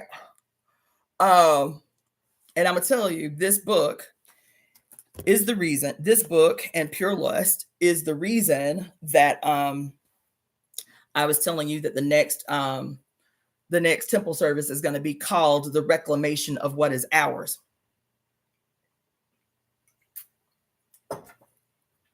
Okay, here it is. So this book was written in 1973. This book was written in the height of what was called the second wave of feminism. This was written in the early 70s. The second wave of feminism was what was frequently pointed to, and continues to be pointed to for that matter, in Black conscious and revolutionary circles as what destroyed the Black family. Was the second wave of feminism destroyed the Black family? You feel me? That Black women abandoned the liberation struggle, the Black liberation struggle, to follow behind white feminists. That's the line, right? And Mary Daly, I have enjoyed the two books that we've been reading. Pure Lust was gangster, and Pure Lust was picking up where this book, Beyond God, which is why I chose this book, was picking up where Beyond God the Father left off. So she wrote Pure Lust 10 years after Beyond God the Father. And I feel like you can see growth in her in that decade. You can feel, when we go back to to Pure Lust, we can see now, reading what we read in here in this bullshit and ass 2 paragraphs I just read, we can see in her language and in her identification about the struggles of colonized women and white women and where they meet and where they diverge. We see that in Pure Lust. But here we are reading this book, Beyond God the Father, which was written 10 years prior, and see the flaw, the inherent flaw. And we can all talk about it now. We can all talk about it now because we are much more well-informed than we were 50 years ago or what have you about the ways that patriarchy shows up. The inherent flaws in the second wave of feminism, in the first wave and the second wave of feminism, and the way those things are being repeated in the so-called third wave of feminism. But I'm gonna tell you, I can read and appreciate this book and Pure Lust because, again, Mary Daly provides, especially in Pure Lust, she provides an insight that we did not have access to for the sheer purpose or for the sheer reason that this woman was a devout Roman Catholic her whole life, entered seminary school as a devout Roman Catholic, and became a revolutionary feminist activist as a consequence of what she learned in seminary school, right? And so, again, somebody reached out to me about this book, and which is why I took a break from it. And then somebody reached out to me when I was reading Pure Lust. There was literally a singular paragraph in that big ass book, a singular paragraph based on the ideology and the worldview of a second wave feminist in 1983 about what she was identifying as a patriarchal tool called, quote, transvestitism. One paragraph in the whole book. And I was like, oh, there's that bullshit. You feel me? Did I stop reading the book after all of the gems that we have gotten up until that point because of a singular paragraph that was indicative of what we can identify now as a backwards idea about sex and about gender in 1983? No, I didn't stop reading the book. But there are people who reached out to me and said, I can't listen no more based on this. I had to stop on this page. I couldn't listen to no more after that. I was like, you got to protect yourself. You got to do what you see fit, what you think is best for you. Same thing happened with this book. A few weeks ago, somebody reached out and was like, I'm tired of hearing about white women's position about the world. That's not why I'm reading this book. And that's a terrible, gross oversimplification of why I saw the importance of reading this book or pure lust for that matter. At the end of the day, and I say this to anybody in any space, I read what is necessary. At the end of the day, we cannot complain on the one hand how Black people in America in particular were completely forbidden from accessing any information at all. Any information, reading, writing, singing songs that may put us on game, weaving quilts, braiding our hair with maps. We were prevented from access to any information for fucking 300 years. That white people in general, white women, have always had access to. They've cornered the market on information. We weren't even allowed into white institutions until the turn of the 20th century. They have a head start on information. It is our responsibility to take that information and to apply it and to transform it and to use it in a way that serves us, that's applicable to our worldview and our situation. We did that shit in grade school, in elementary school, in high school, and in college. We were forced to read some shit that we didn't want to read, that we couldn't relate to, but we still took from it that which we could use to apply to our own goddamn life. So do what you want to do. If you don't want to listen to me read Mary Daly, come back in a few weeks when I'm done with the reading. Come back. Do that. But don't be doing that. Every bit of information that they have garnered at our expense belongs to us. That's why the reclamation of what is ours. What they have belongs to us. And when I say us, I mean everybody who was denied access to information as a consequence of white power, white supremacy, and colonialism and imperialism. Anything that we were denied as a consequence of this shit imposed on us belongs to us. We have a right to. She is the one that went to motherfucker. How many Black women you know went to seminary school? How many Black women you know went to seminary school? How many Black women you went to seminary school believing in the shit and came out like, fuck that shit. Here, I'm on the cover of a book with a double-edged axe. Let me tell you how we gonna deconstruct this whole motherfucking rotten institution because I learned from the inside. How many white women spooks at the door you know? So it's not like I am reading this book and taking verbatim, word for word, her analysis about the world and about women's liberation and about what we need to do. There is some strong and powerful shit in this bitch's writing. That don't mean she right in every way. That doesn't mean that she was right in 1973 or 1983 or even when she died. It don't mean that. Because even as I might read, which is the same thing that I said about the Great Cosmic Mother, it took me a long time to read that book because I was uninterested in reading any book by any white woman. I took a hardline ass position. Sound like some hippie shit. What can a white woman from Portland and motherfucking Switzerland teach me about my Black ass experience in the world? It took me a long time to just go ahead and crack the spine of that book and be like, okay, I'm gonna read the book. You understand what I'm saying? And so that knee-jerk response about not wanting to read white authors came from a legitimate place. It came from a place of recognizing white women's peculiar role in that which we complain about. The chronic fence riders I was talking about earlier, they white women. They white women. They Jewish women, they white women, they white-skinned women. As the fucking fence riders of history. The fence riders of history. You understand? They are. And it was inevitable. Today is the day of days. It was inevitable that Mary was going to show her ass. And here she did. Here she did, right in these two paragraphs. She showed her ass.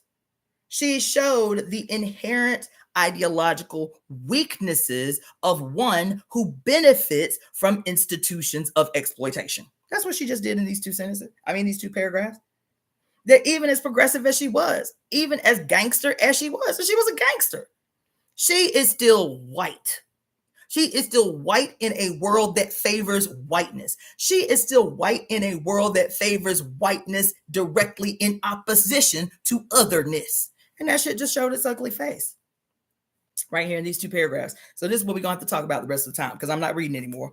I'm going to stop there, because this is some shit we need to unpack with Mary before we can move on. Am I going to stop reading the book because she just gave 2 paragraphs of some bullshitting ass bullshit? Why would I act surprised? I'm not surprised. I'm not surprised. I'm like, okay, here we go. Somebody else said it. Who else said it? Claudia Ancra. She said, yup, there it is. Oh, Dion 408. She's like, there it is. It's inevitable that we gonna see it, because the world hasn't been transformed. Because the demon of whiteness has not been exorcised from them. Every time I talk about whiteness, baby, I'm not talking about white skin. I'm not talking about your white skin, boo. I'm talking about the demon of whiteness imposed in your consciousness that you drank down and continue to drink down. You continue to drink down. It's the way this shit is set up. So we gonna dig into these 2 motherfucking bullshitting ass paragraphs she just wrote in here, and wrote in here with some confidence. You understand?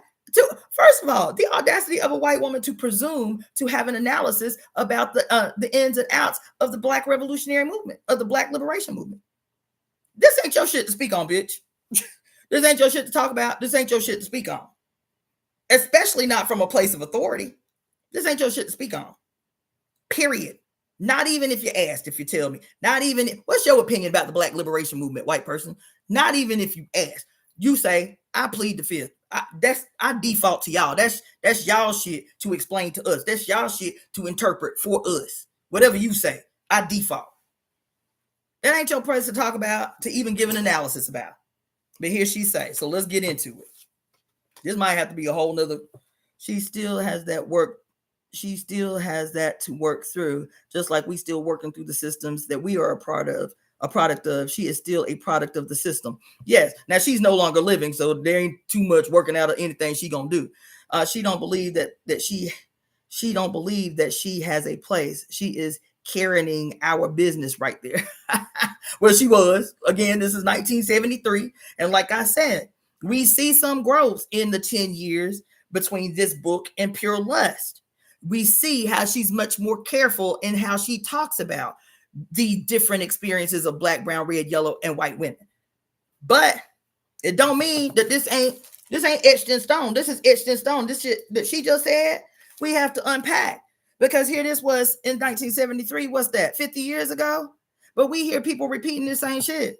Like they have a right. They have a right to give an analysis about, and let me just tell you what happened yesterday. I went to this guy's house to do a session. And he was talking about, this was a white guy. He had a Mexican partner. But he was like, in the business that I work in, I'm the only white guy. Everybody I work with is Black and male. And he was like, and so he was like, yeah, I moved down here. He was talking about living in LA. He's like, I moved down here from San Francisco, which was really weird because, LA is real segregated. That's what he said. He's like, everybody is where they at. If you want to find where Black people at, you got to go to the Black people side of town. If you want to find where Asian people at, you got to go to the Asian people side of town. He said it's a really segregated city in San Francisco. I grew up in San Francisco. It's not like that. Like, yes, you have neighborhoods that are predominantly white or predominantly Chinese or whatever, but there's still like this kind of meshing of cultures throughout the city. And I was like, well, yeah, he said, I still believe that LA isn't as racist as like the South or anything. I was like, and how would you know? He's like, what do you mean? I was like, are you Black? Are you Mexican? Are you Native? Are you Asian? He's like, no. I was like, then how would you know that LA isn't as racist as other places like in the South? I was like, what's your frame of reference for that? He was like, well, I know what racism is. I was like, you may know in your brain what racism is, but do you know what racism feels like in your body?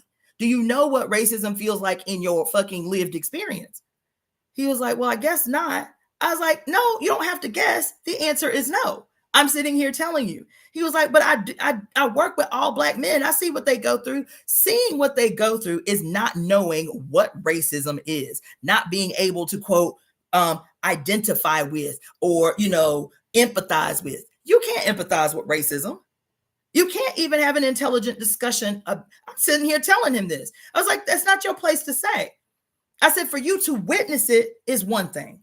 For you to experience as the norm of your lived experience is quite another that you cannot speak on. He was like, nah, I never really thought about it like that. That's what she's talking about, right? That's what's happening right here. Just because you see doesn't mean you feel, doesn't mean you experience, doesn't mean you have a right to talk about that which you know nothing about. You can see people, white people, be racist all day long as a white person to other people and still not be in a place to speak intelligently about the impact of racism on people of color's lives. That's not your lived experience. It will never be your lived experience. Yes, even if you're the lone white boy who black people treat so bad, so you know what racism is because you know how black people treat white people. No, even then, you can't speak on it, boo. You cannot speak on it because them black people who might not be, quote, nice to you don't have any power to undo your life with a single word out of their mouth. Those black people do not have the power to dismantle your ability to care for you and your family with a single word that they say out of their mouth. You can never relate. You can never relate. And so it's not your place to speak on. You feel me? You can be an ally. You can say, I done seen that shit happen. It's fucked up. I know I would not be in a place. I know I would not want to experience that kind of, that kind of constant pressure on my life. And so I stand with black people. You can do that. But outside of that, nobody asked you, first of all. Nobody asked you.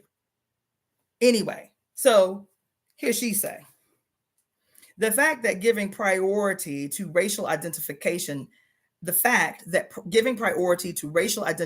does not serve women's own best interests is illustrated by the eruptions of conflict between the Black liberation movement and the women's movement. Let's start there. Let's start with that opening statement. Let's see what y'all saying.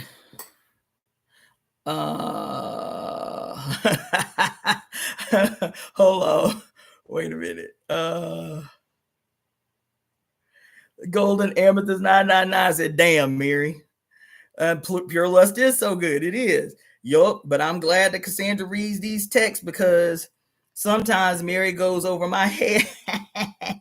Knowledge acquisition. Yes, don't throw out the baby with the bathwater. She still has that to work through. Okay, yeah, I read all of that. Kieran. Okay. She had some significant conversations and grew from them. But like you said, it's on the page. That's the difference between racism and your feelings being hurt. That part, right? Okay. So let's start with the first sentence in this little segment here. She says, the fact that giving priority to racial identification does not serve women's own best interests is illustrated by the eruptions of the conflict between the Black liberation movement and the women's movement. Okay, that's loaded as fuck. Because again, it is a very linear, way to approach the question. She's saying that giving priority to racial identification doesn't serve women as a group, right? Doesn't serve us as a whole. Right. And it's best illustrated in the eruptions in the conflict between the Black liberation movement and the women's movement. OK, so me being Black and female, says who? When are you not a Black woman? Exactly. But that's opportunism rearing its ugly head. Right. And it's actually the ass opposite of what was happening in Black consciousness movements. What was happening in Black consciousness movements was males, because most Black power movements, most Black liberation organizations were patriarchal in nature. What Black liberation organizations and movements were saying is that as Black women, when we fight for Black power first, all of the issues that we have inside our own communities will just magically dissipate. They'll just magically disappear. You feel me? That Black men, once they ain't under the pressure of the man no more, will have no reason to hurt or harm Black women or oppress Black women. So we all got to get on board with Black power first. We ain't got to talk about your little individual issues. We get on board with Black power first.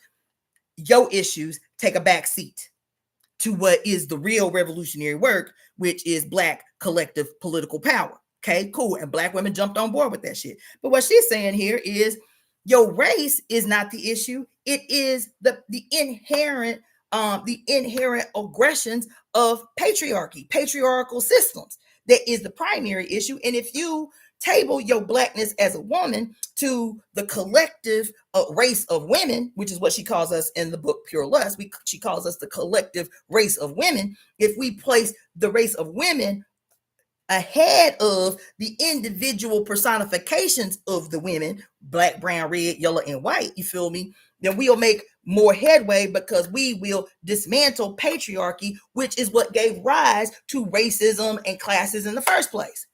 Now, let me tell you something. While that analysis is partially correct, the correctness of the analysis is that everything that we experience as an ism right now today has its origin in the establishment of patriarchal societies. The establishment of races, especially along like lines of class, of deserving and not deserving, you feel me? That is relatively is a very recent development in human history. Less than 1,000 years old. The identification of race as tied to like class barriers and shit like that, right? It's relatively new in human history. But patriarchy is old as fuck. And wherever patriarchy sees a strategy to be developed around creating more and more divisions that benefit it, then it will do that. So at some juncture, Europe was a whole collection of just warring nations and tribes. They ain't like each other neither. France didn't like Spain, and Spain didn't like Italy, and Britain didn't like nobody, and on and on and on. But at the juncture that they could see establishing a unifying trait, which was whiteness, against the quote infidel others, they say, okay, we can be white. We can be white. Mm-hmm. And yeah, I might not like Irish people or British people or nothing like that, but I like y'all enough that we can consolidate our forces to fight against the colored infidels of the world. Race is a relatively recent construct in human consciousness and human political terrain. And race specifically emerged as a patriarchal tactic for the hegemony of power. That's what it is. It does not mean that race does not exist and that as a consequence of its creation, it does not negatively impact everybody on earth all day, every day, all the time. So to ask a black woman, a red woman, a brown woman, a yellow woman, oh, put your race on the back seat because we fighting for the egalitarian race of women, as a charge led by white women who have consistently rode the fence of the oppressed and the oppressor, is problematic. So that's the first part. Is she is taking the ass opposite extreme position that black women have been at odds with since the development of so-called black power movements, black liberation movements, and black political thought. Is that no, if the world is hell for you, black man, it's doubly hell for me because I am both black and female, and these are the myriad of ways that expresses itself in my lived experience. You cannot tell me to put my femaleness on the back burner for the group while I'm still getting my neck stepped on by people who look like me, right? And then to have a white woman say, we all women, and patriarchy is the issue that created all the isms, and that if we can unite as women first, then we can destroy the system that gave us all the isms that plague our individual and peculiar lives. Problematic. And this is why black men and white women cannot lead extremely progressive revolutionary movements or evolutionary movements, because they both have a foot in the other. Black men are patriarchs in mass. They are. We all are, but they are. They have a penis, and that penis allows for them to freely participate in the spoils of patriarchy. And they do, often. White women have their one foot in white supremacy. So they too benefit from the spoils of white supremacy and patriarchy. It's not going to be them that lead. It's not. That does not mean that there are not those among them who do not have again, because of their proximity to learning and to access and shit like that, don't have something to teach us.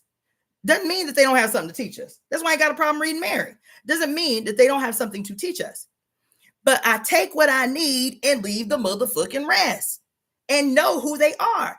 Yes, I fuck with Mary Daly. I like the works that I've heard, that I've read so far. It does not mean that if she was alive and well today, that I would place her in any position of authority in the Temple of Evolutionary Emergence. Don't mean that. It don't mean that I would have her anointed one of the priests of the Temple of Evolutionary Emergence. It damn sure don't motherfucking mean that. I might assign her the role of teaching white women how to show up more correctly in space with Black women and women of color, how to check and constantly wage a exorcist war against the white male patriarch that lives in their brain, and against the damsel in distress that has constantly challenged the white patriarch in their brain to do harm to others. I might do that. Damn, I'm looking for something to hold on. I might do that. You understand what I'm saying? I just hold on. Oof.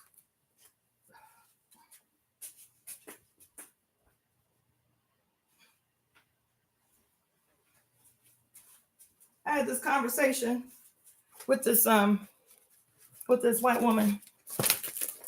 And I was like, look, when you go, like when you is among you and your one, y'all do what you see fit. But I said, you ain't gonna want to hear this, but you need to hear it if you're genuinely trying to be an ally, which I believe she was. When you are in space with women of color, save your tears. I know that sounds harsh, but save your tears. That happens a lot, and I've heard too many women of color say the same thing, that they've had the same experience. You, as a white woman, trying to, I get it. You feel bad. You feel bad for what your people know. These like progressive white women that's trying to be about that life. But you still haven't learned a lot because you don't listen. My little thing is just boinging up and down. It's distracting as hell. Hold on. I said, y'all still don't listen. I said, so when you are in space with women of color, and you're feeling, charged or, whatever it is you feeling in that space, I'm gonna need you to keep it together. Save your tears for white spaces. Save your tears for when y'all are doing decolonizing, de-imperial work amongst yourselves. Do not burden women of color spaces with your tears. Do not burden women of color with your fucking tears in ceremonial spaces, because the space is not centering you. It's not about centering you. It's about you, for a change, being in the role to guarantee and protect safe space for women of color. And if you cannot do that, you don't need to be in the space. You need to be in space with white people. This ain't your space to cry. This is the space for women of color, if they allow you into the space. This is the space for you to be silent and learn. Take notes. That's all you do. That's all you do. Take notes, learn, and go cry at home. Go cry at home. It's frustrating. It's annoying. It's audacious to be in our spaces where we have never had the ability to cry, to show weakness, to demonstrate hurt or harm, to have you suck up all the oxygen in the room because you, quote, feel guilty about what white people did. Take that shit somewhere else. When you're in space with us, when you are afforded the benefit of being in space with us, shut your mouth, pull out your pen and pad, take notes, and only speak if somebody allows you to. That's the period right now. Please, Dion 408 says, please save the tears. I can't trust a crying white woman and what comes after that. It's not beneficial to us. That's right. That's right. Now we got to stop the meeting and kumbaya around her crying. Yeah. Come on. The kumbaya around her crying ass and make her feel better. You understand? It's there. It's their go-to games. It's their go-to gamer for for sympathy and comfort. It's exhausting, is what it is. And this ain't the space for you. And we have to be confident enough to say that. We women of color, we have to be confident enough to say that this is not the space for that. I get it. You're feeling deeply, but this is not the space for you to cry. This is the space for you to support for a change. This is the space for you to remove your fucking self from the center for a change, to show up and provide safety in space. Because otherwise we cannot trust you in space. You'll be mad if we don't invite you to the goddamn ceremony, but we can't trust you in space because you suck up all the oxygen in the room with your feelings. You understand? And then we quote being mean. We're not being nice. Yeah, nah. Save your tears for you and yours when y'all are doing deep anti-racism work together, and you are literally coming out of, you are shedding the armor of white supremacy. Do that crying in space together while y'all are kicking each other's ass to deconstruct that shit. Don't bring that shit into space with us. You feel me? Anyway, okay, so anyway, let's go on to the next statement. So that was the first sentence. Black women are urged to stand behind and take orders from their men and are called disloyal if they give priority to the cause of their sisters. Who is she calling their sisters? Because I got questions. Is she calling all the women sisters, or is she talking about white women? Like, I have questions about, because she was very vague with the end of that. Let's see. She was very vague with that statement. But even how she worded that, you feel me? Black women are urged to stand behind and take orders from their men. First of all, that is not how I experienced the Black Power movement. The way I experienced the Black Power movement was more subtle than that. It was the things that happen that win you to political unity. It's kind of a guilt tactic. It's kind of a manipulative tactic to win you, to guilt you, to win you through, quote, political unity. Well, comrade, if you had real unity with that, then you would. It was never. I never felt like somebody was kind of like lording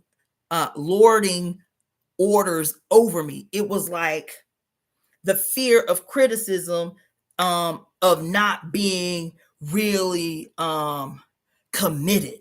You feel me? So that's one thing. I never felt, and I was in a Black Power organization a long time. I never felt like this overt kind of like lording over me.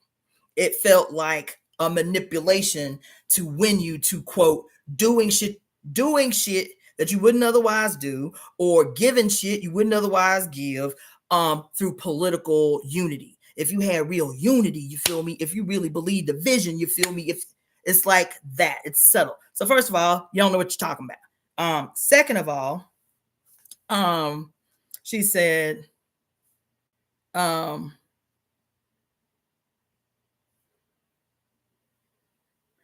this is true.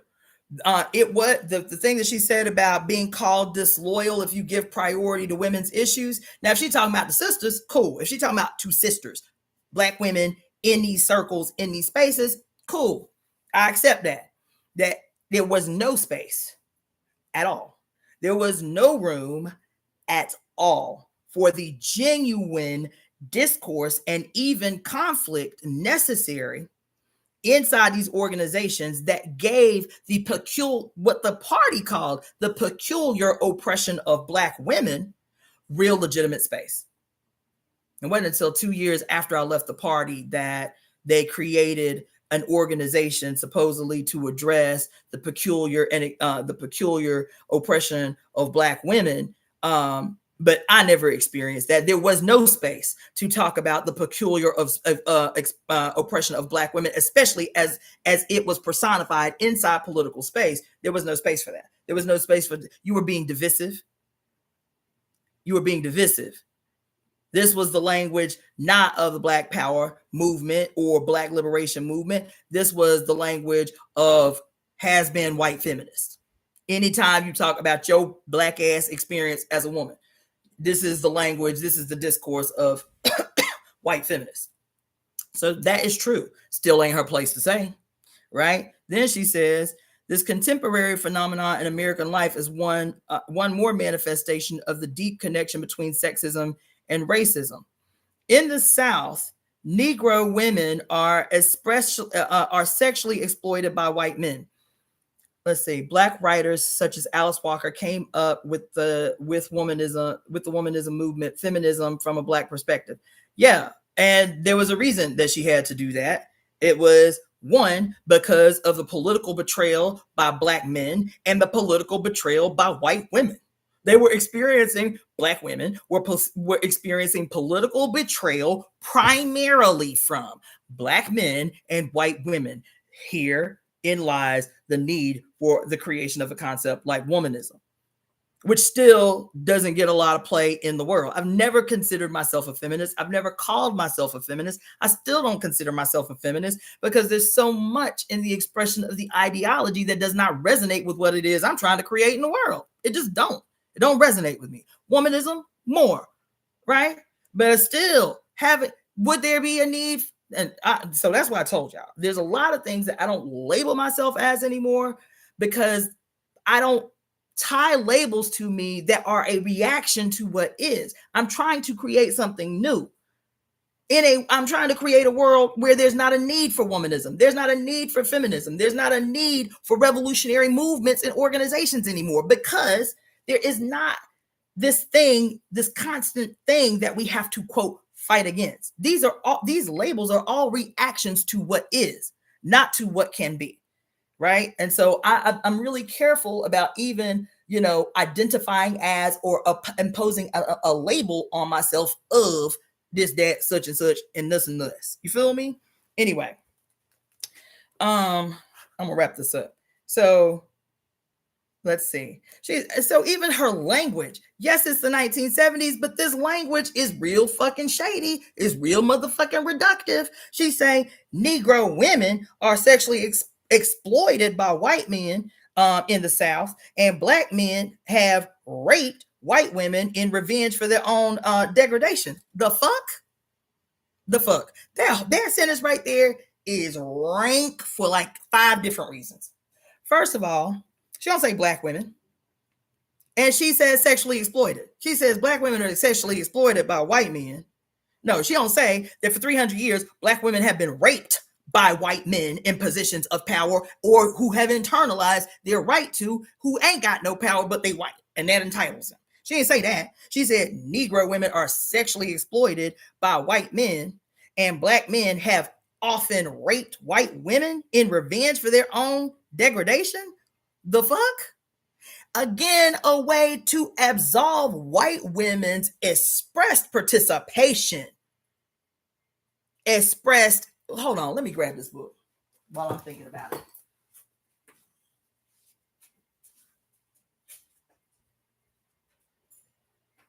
Here it is. To sit there. She say Negro women have been sexually exploited by white men, and white women have been sexually exploited by Black men. That's essentially what she's saying. That we're all in this together because we're both. She said Black men often raped white women in revenge for their own degradation. The fuck? This book right here, 100 Years of Lynching by Ralph Ginsburg. 100 Years of Lynchings.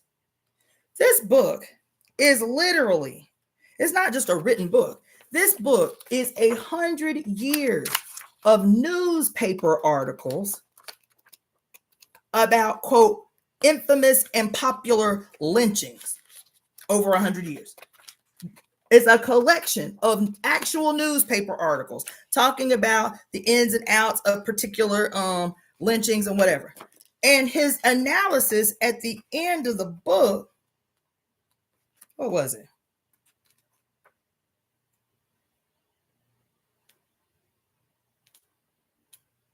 Where was it? It's been a long time since I read this book. Let's see.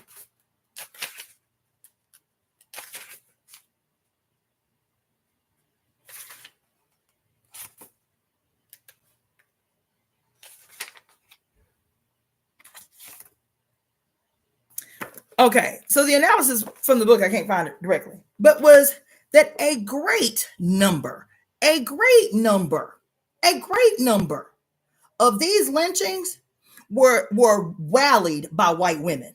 Never happened. The rapes associated with them, the sexual aggressions associated with them, never happened. That a great majority of the lynchings of black men in the South that were rallying cries of white women never happened. The aggressions never happened. So she, as an opportunistic white woman, can't say, she didn't have the wherewithal to say, here, first of all, those things are not the same, right? She said black men often raped white women in revenge for their own degradation.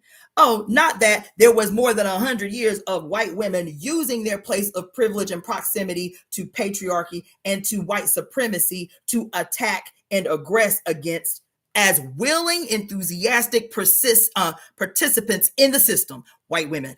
Willing, enthusiastic participants in the system. She didn't say that, but want us to all get along because we the egalitarian race of fucking women, and the way that shows itself is, yes, white men have raped black women, but black men have raped white women too. That's what that sentence is, right?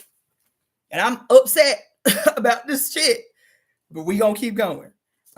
She says, yeah, it was not women who this shit. Yet it was not women who brought slaves to America. Girl, now I'll be honest. I fuck with Mary, but I'm about ready to put this motherfucking book up. She's saying, yet it was not women who brought slaves to America. Women have been pawns in the racial struggle. Girl, what? Girl, what? Did slave slave catchers come over here by themselves? Were there no white women that came? Were there no white women, even if a single white woman never came on the actual slave transport? Were there no white women that came and were the wives, the willing wives of the slave masters? Oh, wait a minute. What was the book? The other book that I have with, no, it's not that. It's what is the name of that book? I can't remember the name of it. But that talked about how there was an enormous amount of white women who were sole single slave owners of plantations. That it wasn't just, quote, the white man and the woman just came along unwillingly to be his wife, and she was a non-participant in the slave trade, in the buying and selling of slaves, in the owning of slaves, in the daily life of slaves. White women was just passive, unwilling bystanders in the whole goddamn 300 plus year institution.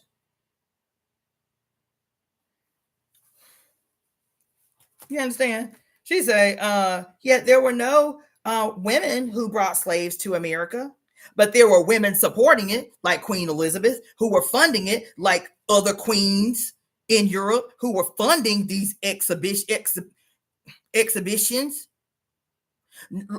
Wives to slave transporting men. They get on the ship. We're going to be gone for a few months. We'll be back. They had wives. They had kids. These women had sons. And so she said, we've been pawns in the racial struggle, which is basically not the struggle that will set them free as women. Now, we know, I can't presume anything. Like I said, to me, pure lust was an obvious evolution in her thinking compared to this bullshit right here. But still, she wrote it. We have to address it. This last sentence here.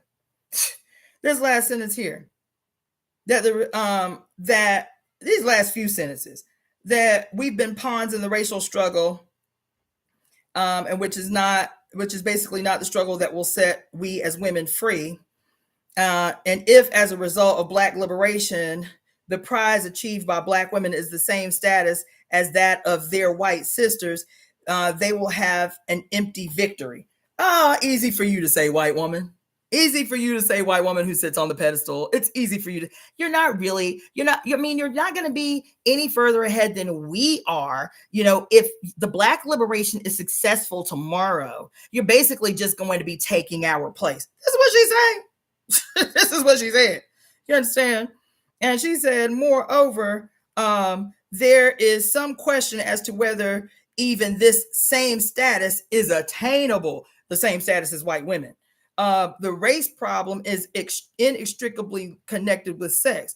It is most unlikely that racism will be eradicated as long as sexism prevails. And then she talks about Angela Davis and Polly Murray.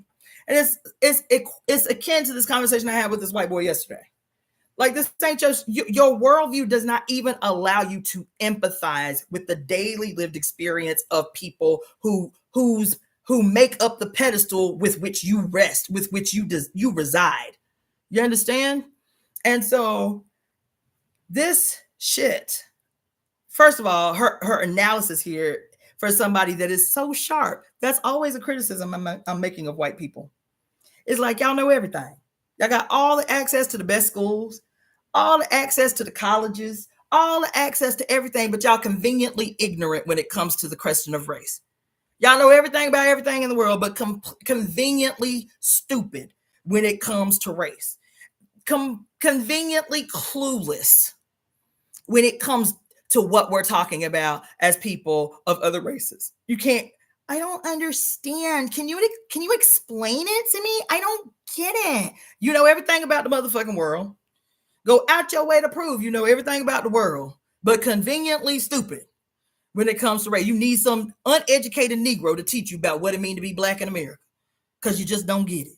You need some colored person to help you understand. It's exhausting, and it's meant to be exhausting. It's deliberately exhausting. You understand? And so here, as brilliant as she is, as brilliant a writer as she is, these two paragraphs are ludicrously kindergartenish in their explanation and understanding. Like, you can write this deep ass shit we've been in here getting our chest kicked in about. Mary have been up in here taking us to task between these two books, and all of a sudden, you as sharp as you are, sharp as nails, and then here, when it comes to race, you clueless. I mean, these statements are kindergartenish, even in 1973. Kindergartenish. And they're kindergartenish in this kind of insidious way that white people behave kindergartenishly when they don't want to face the role that they play in a racist society. Then when they want to absolve themselves and distance themselves from their participation in a racist society, they're benefiting from a racist society, so they play stupid. They play kindergartenishly ignorant.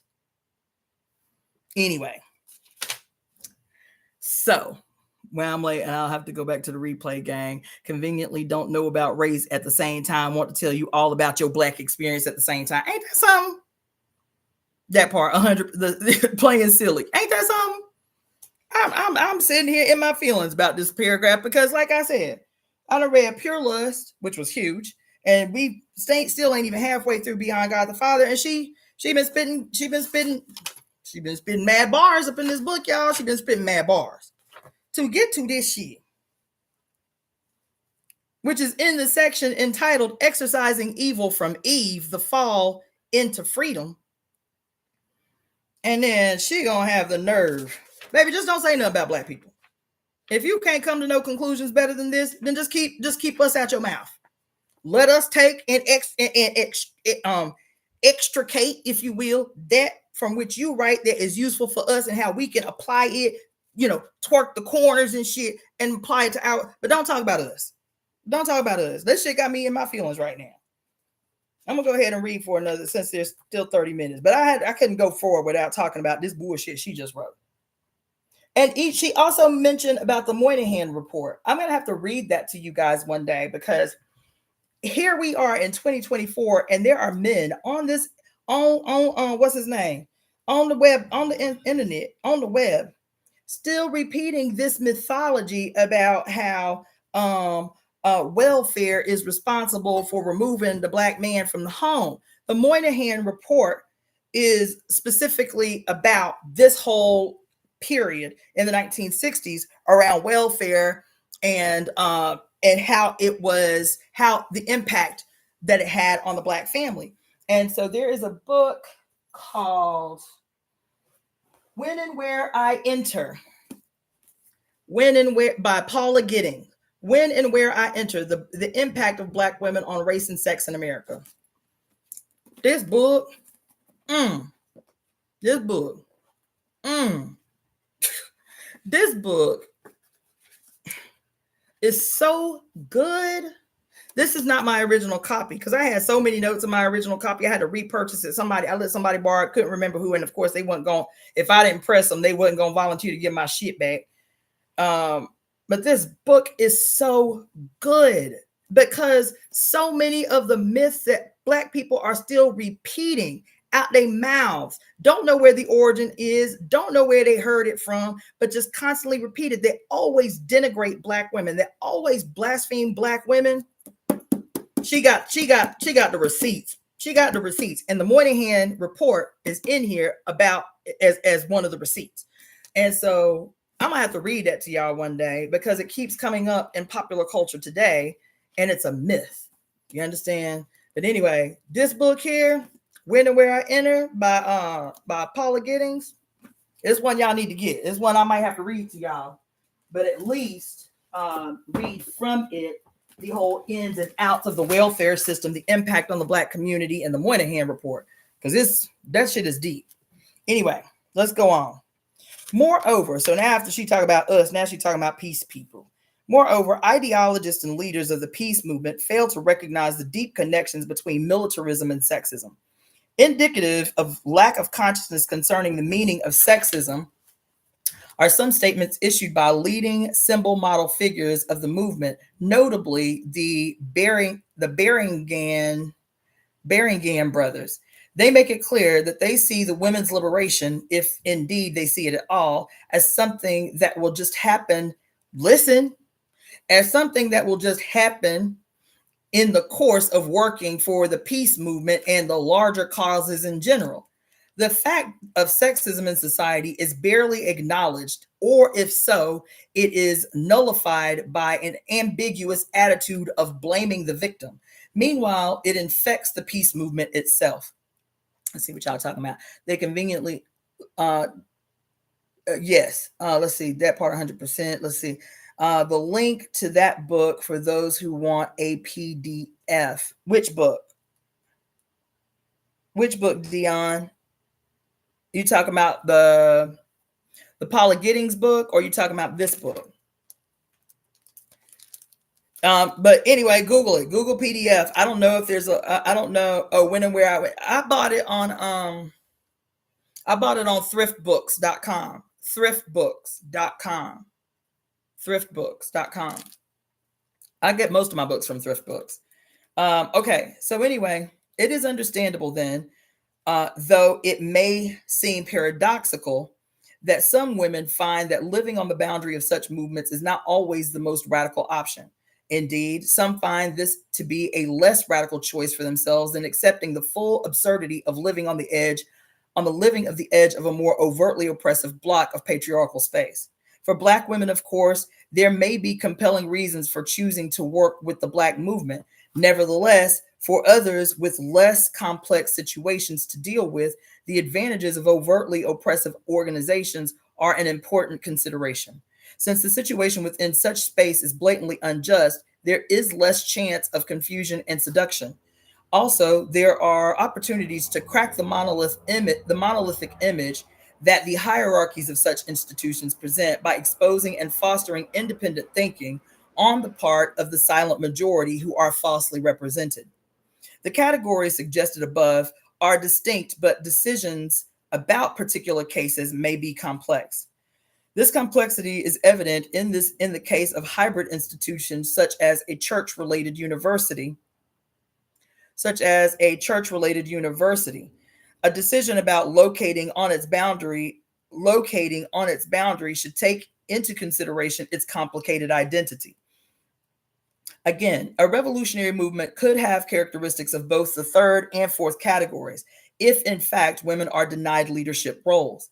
It may be that in some cases it will be difficult to judge in the concrete under which classification a given institution or movement should be considered.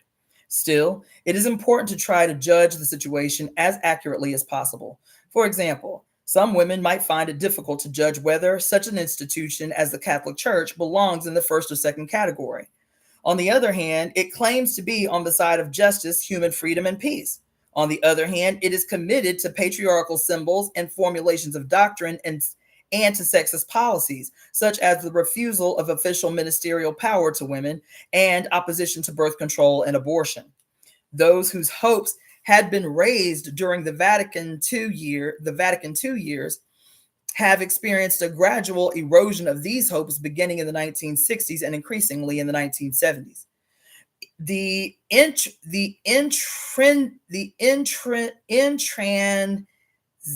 intransigent opposition of the Catholic Church to the repeal of abortion laws has been blatantly obvious. Many who still had hopes for participation of women in the official ministry of the Catholic Church became totally disillusioned when the press gave wide attention to the motu proprio of Pope Paul the Sixth in September of 1972, in which he barred them even from installation in the ministries of lecturer and acolyte. This is in effect an accumulation of evidence that the hierarchy itself of the Catholic Church have clearly placed their institution in the first category.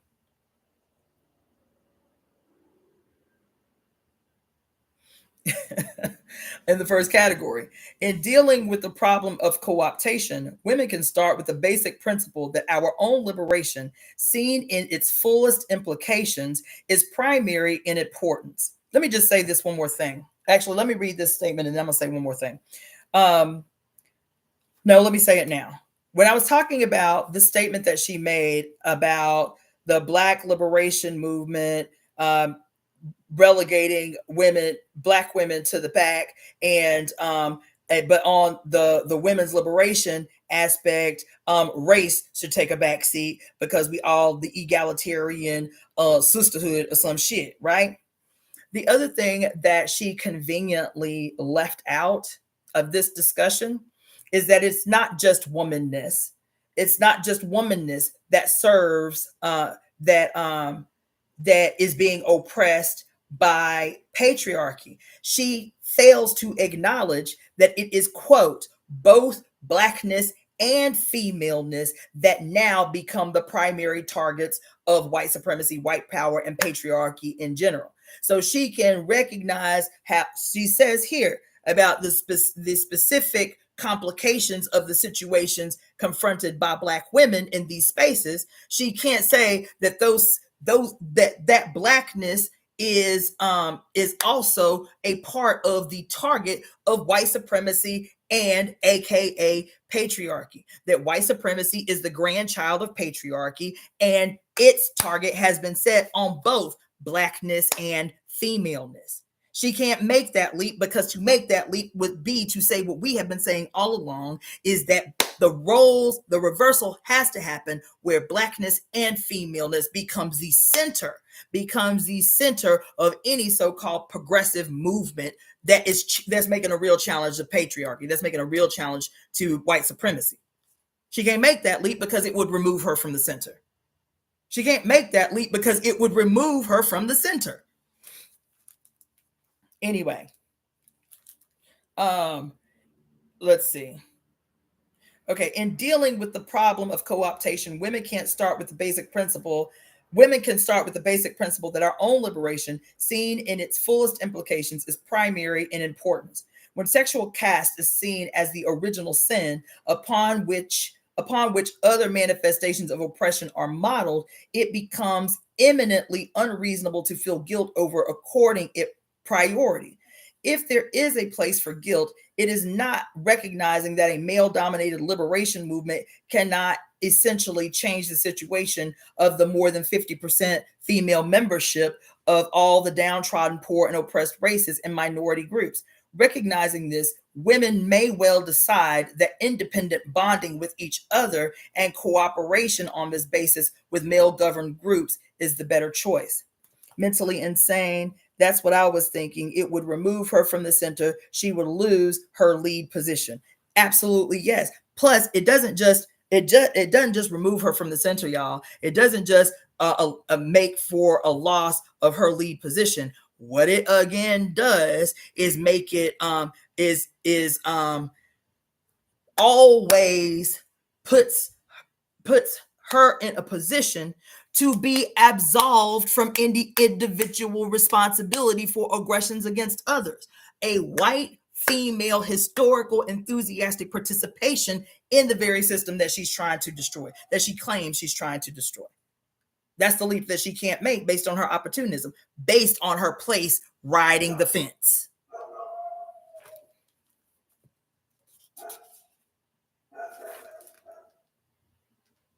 Based on her position riding the fence. Right? Sisterhood means revolution. This is the next section. The positive refusal of co-optation means, in effect, the becoming of the sisterhood of women, which is necessary to overcome paralysis, self-hatred extended to women as a caste, self-depreciation, and emotional dependence upon men for a feeling of self-esteem. It would be a mistake to think that this is merely the feminine counterpart to, quote, brotherhood, basically the same in meaning but applied to females. Sisterhood is the bonding of those who are oppressed by definition. Although males in oppressed classes and groups have often called themselves brother, there is nothing inherent in the term that signals bonding against oppression, since men are not victimized as men. In fact, as the term for relationship of males to each other, signifying the higher caste and sexually hierarchical society, the term really points to the phenomena of male bonding, which Lionel Tiger has analyzed as a way of keeping men always on top. By contrast, sisterhood does not point directly to the revolutionary phenomena of the bonding of those who have been conditioned to be divided against each other, a bonding that signals revolt and is in itself the beginning of liberation. The new sisterhood is not mere incorporation into a brotherhood, as, for example, religious sisters have been incorporated in a particular way into the brotherhood of the church. In contrast to this, it is an active effort to heal the duality within the female herself. Rather than meaning delusory incorporation into the brotherhood of man, it implies standing apart. It provides the only realistic basis for accepting fraternity, since without it, women are thrown back into the emotional dependence upon men, which is the prevailing social arrangement's demand.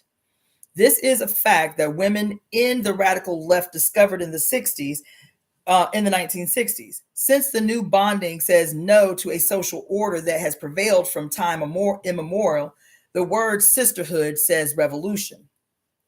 Yes, we are all in this together. We are all just addressing Mary Daly's problematic points.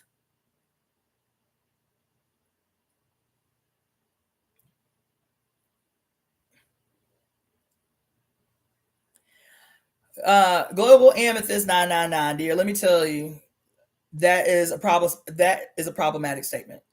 I don't see color. We're all in this together is problematic. It's problematic because, again, what Black women and red women and brown women and yellow women are saying is, when white people say that, when white people say, I don't see color, they are attempting to erase our peculiar lived experience within our relationship and proximity to whiteness. We all experience something different when in relationship with white people because of the whiteness that exists in. Oh, okay, I get you. I'm clear. Okay, I get you. Thank you for that clarification, because I still hear that. And no matter how many people tell white people that is a problematic statement, that is a statement attempting to attempting to contribute to our erasure, they still act dumb, deaf, and blind by repeating that shit. You feel me? So I appreciate the clarification, sis. Thank you. The scapegoat syndrome. Society, I think this is the last section this is the last section I'm going to read for today. Yeah. The scapegoat syndrome. Society, as we know it, has a perverse need to create the other as object of condemnation so that those who condemn can judge themselves to be good. I appreciate the clarification, sis. Let's see. This point has to be made by scholars as different in outlook as Thomas Sazaz and Eric Newman. Eve was such a production. She represents the category into which the Christian tradition has tended to place all women who have not managed to imitate the rather puzzling model of the virgin who is also a mother. Insight into how the creation and scapegoating of, quote, bad women have served sexist society can be gleaned from the theological utterances on the subject of prostitution. Augustine wrote, what can be called more sordid, more void of modesty, more full of shame than prostitutes, brothels, and every other evil of this kind?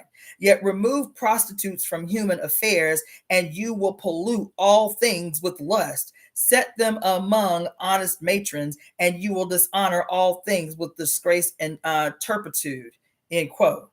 Embellishing upon this bit of male wisdom, Thomas Aquinas remarked that, quote, prostitution in the world is like the filth in the sea or the sewer in a palace. Take away the sewer and you will fill the palace with pollution, and likewise with the filth in the sea. Take away prostitutes from the world and you will fill it with sodomy. Wherefore, Augustine says that the early city has made the use of harlots as a lawful immorality, end quote. The fact that the prostitutes, quote, greatest guardians of virtue, to use a phrase of Lecky, historian of morals. Hold on, let's see what y'all talking about.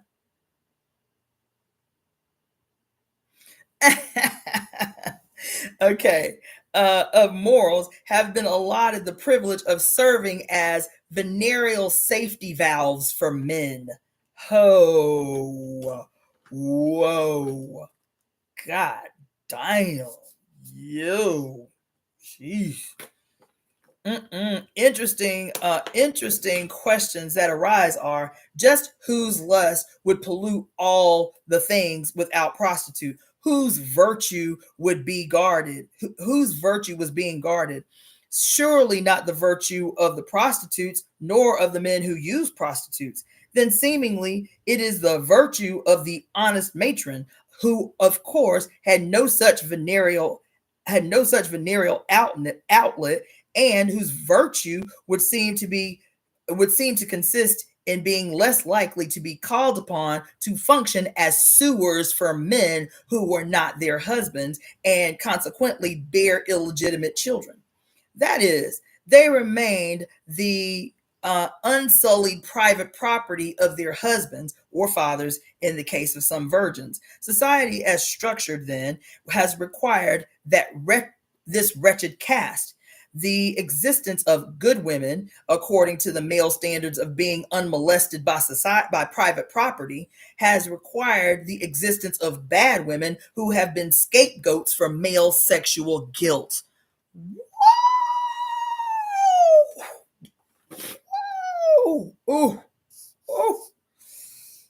Yo, even today, laws reveal the same bias. In the United States, in most states, males cannot be punished directly for patronizing a prostitute. Even in states where such crimes do exist, restrictive interpretations often lead to exoneration of male customers of prostitutes. In modern times, the definitions themselves of prostitution continue to reveal the double standard.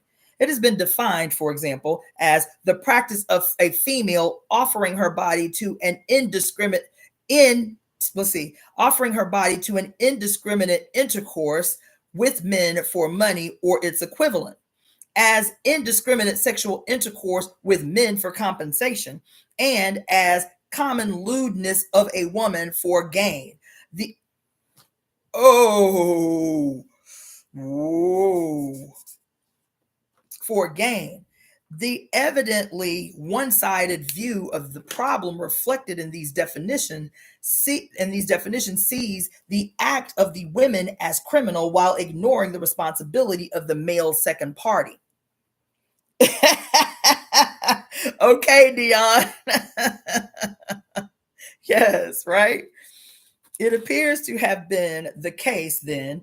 It appears to have been the case then that the primordial casting of women into the role of the other spawned a second dichotomizing into good and bad women. This may appear puzzling in view of the fact that other oppressed groups are seemingly not dichotomized so drastically. And the United States, Black, here we go again with this bullshit. In the United States, Blacks who are, quote, Uncle Toms are praised and well treated, but not placed upon a pedestal and exalted. The striking dichotomization of women may be understood when one reflects upon the fact that this is the only case in which an oppressed group is dispersed among the subordinate group, the superordinate group, and intimately bound to the master by ties that are biological, emotional, social, and economic. And she would conveniently forget racial. She would conveniently forget racial. Because there is this definition of men with their women as well as otherness. It would be dysfunctional to proclaim unambiguously that all women are all bad. But what she neglects in that statement, which is true, everything she said is true, but she still could not make the leap that even as she is talking about old Europe and its identification of white women as good white women and bad white women, and the prostitutes, according to Aquinas and Augustine, were necessary to keep, quote, good men from going bad or whatever, you feel me? And to keep from corrupting the good white women. Yes, that was true. That was a true dichotomization of good and bad women. But when it comes to white women rescuing themselves along with white men at the expense of red and black women, in particular in the Americas, she can't see how the dichotomizing of whiteness, the dichotomizing of, quote, good woman and bad woman laid squarely along racial lines. Now, all white women are good women because now you have this evil other that is female, the black, the red, the brown, that now can be the objects of these aggressions that were previously levied upon the bodies of white women who are identified or dichotomized as white, as good white woman and black and bad white woman.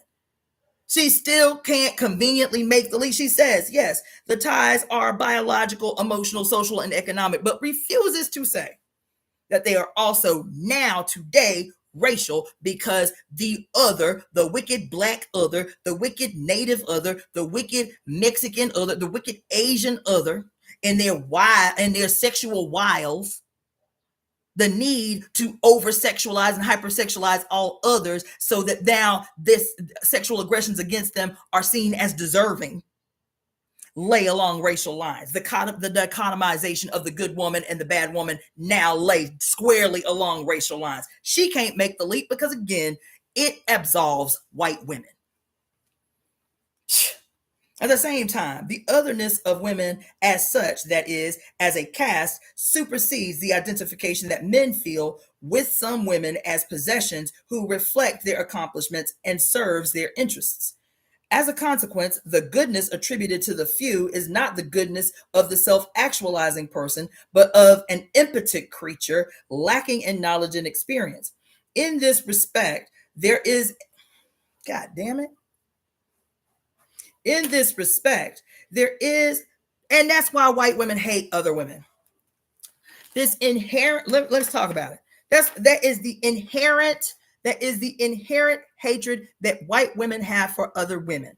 That is the reason that they have never made great allies to other women, is because of what she said right here. She said right here, at the same time, the otherness of women as such, that is, as a caste, supersedes the identification that men feel with some women as possessions who reflect their accomplishments and serve their interests. Their women reflect their accomplishments and serve their interests. As a consequence, the goodness of the good white woman attributed to these few is not the goodness of a self-actualizing person.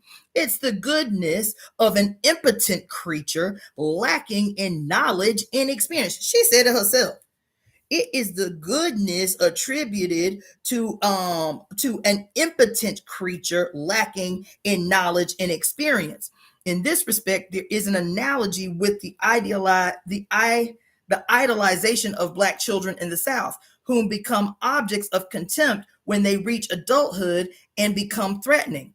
In the case of the ideal goodness foisted upon women, however, there is a special aura of glorification of the ideal as symbolized in Mary, for example. This impossible ideal ultimately has a punitive function, since, of course, no woman can really live up to it. Consider the impossibility of being both the virgin and the mother. It throws all women back into the status of Eve and essentially reinforces the universality of women's low class status. Ain't none she say it wrong, but the sinister nature of this statement is the way that she always skirts around the race question within the so-called caste of women. She always finds a way to sidestep the very real center nature of how we experience the world and how white women experience the world, even as oppressed white women. Here she say, what she say? The goodness is that of an impotent creature lacking in knowledge and experience. And therein lies why white women hate everybody else. Why white women hate brown women, Black women, red women, and yellow women. The hatred is deep.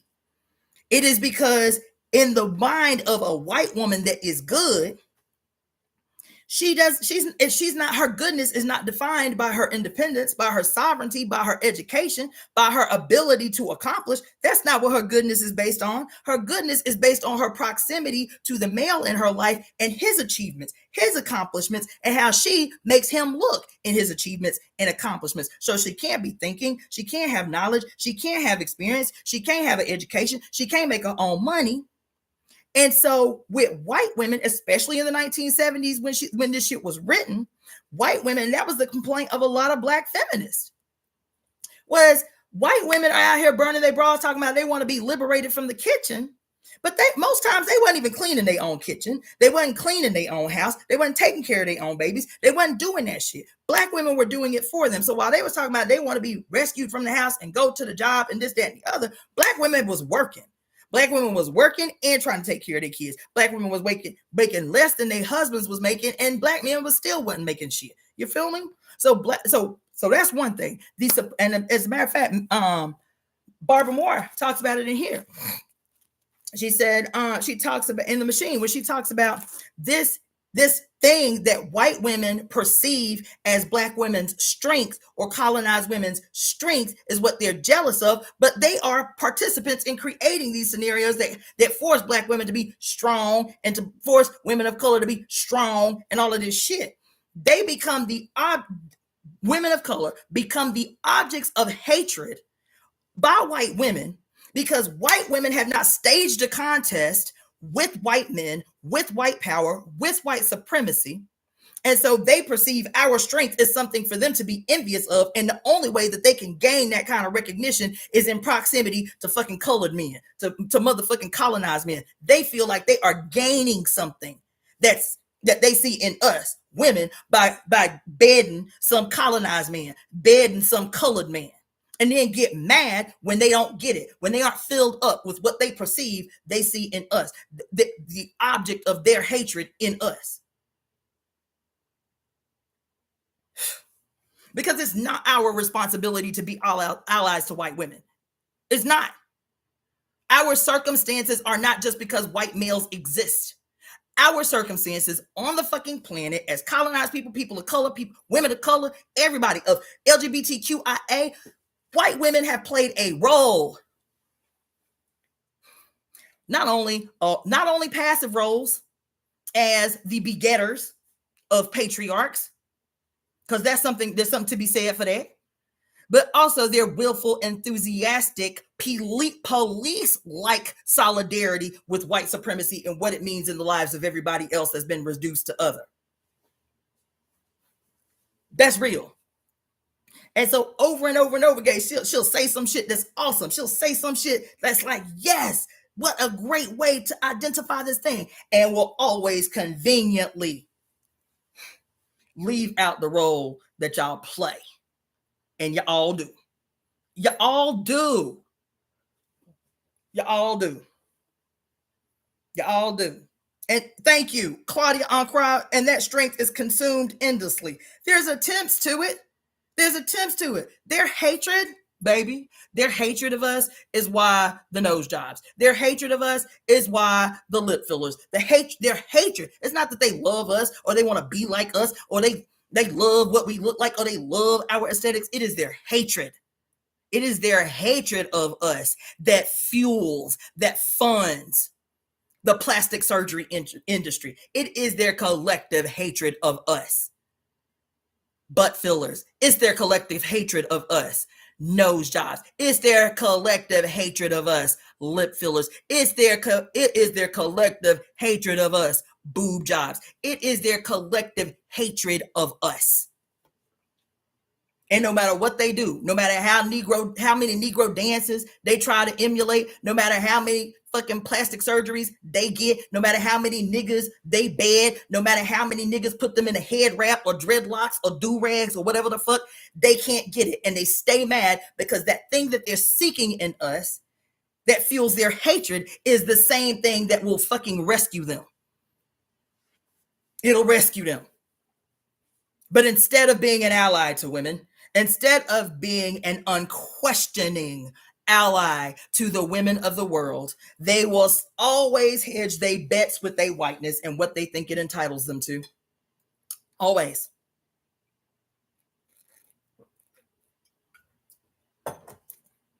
Here they are seeking and seeking and seeking and lamenting and woeing and writing books about. You understand? I see so many white women content creators right now who I believe their intentions might be genuine. I do. Who are doing, decolonizing work. You know what I'm saying? Who are doing, anti-racist work. But I'm sorry. At the juncture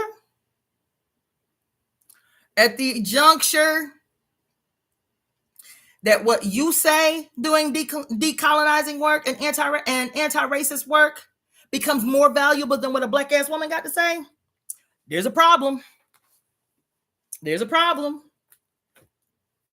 There's a problem. There's a problem.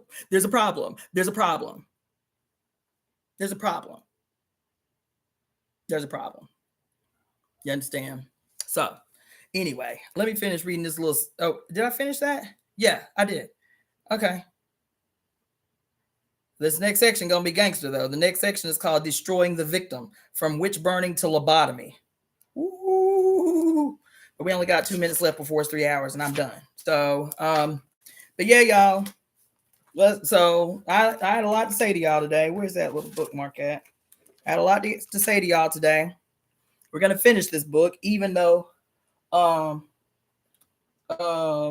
Mary Daly in her youthful ignorance was with that bullshit, and it was conveniently ignorant bullshit. We're gonna plow through this book. We're gonna deconstruct this book, but we're gonna finish this book. So if it ain't for you, see you on the next book. Okay? But don't come in my fucking email with bullshit. Let's see. Centering their whiteness while deconstructing racism. Come on in the room, Golden Amethyst 999.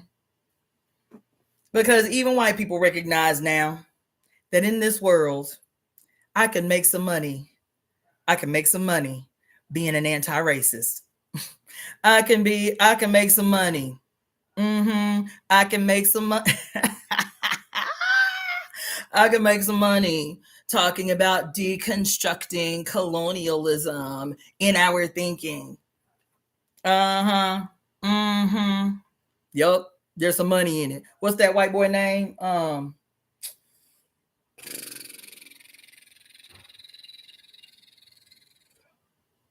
What's that white boy name? Anyway, he made a lot of money. What's that white boy name that be all over the place speaking in all the things about black people and black life and all this shit, but he white as the day is long. He famous.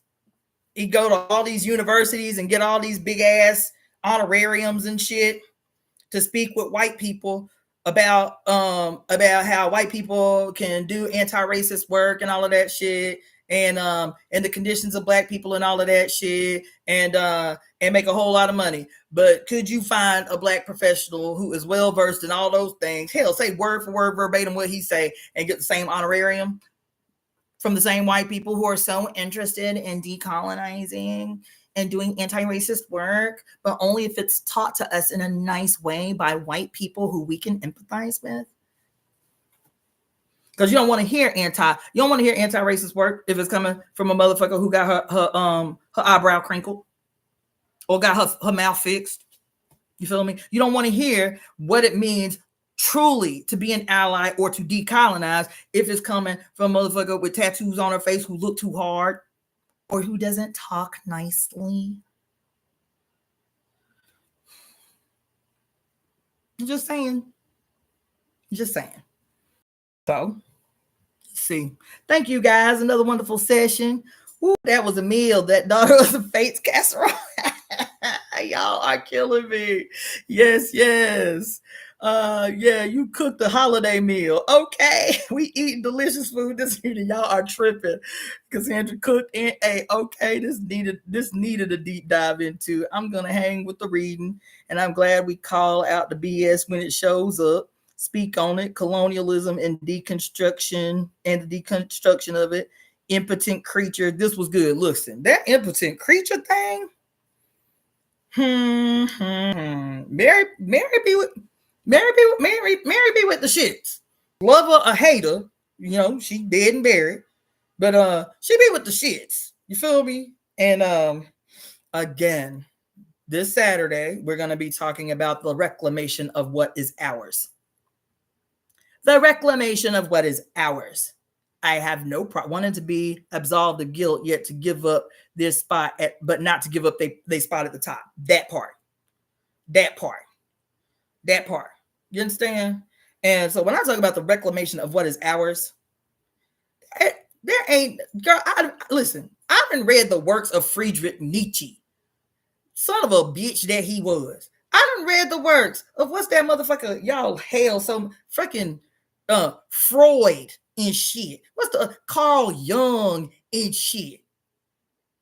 If y'all can read that bullshitting ass bullshit and take from it what you need to do your motherfucking job, because most of these black, you know, what you call them, black, native, and Mexican, you know, social workers and psychologists and all, y'all gotta read that bullshitting ass bullshit.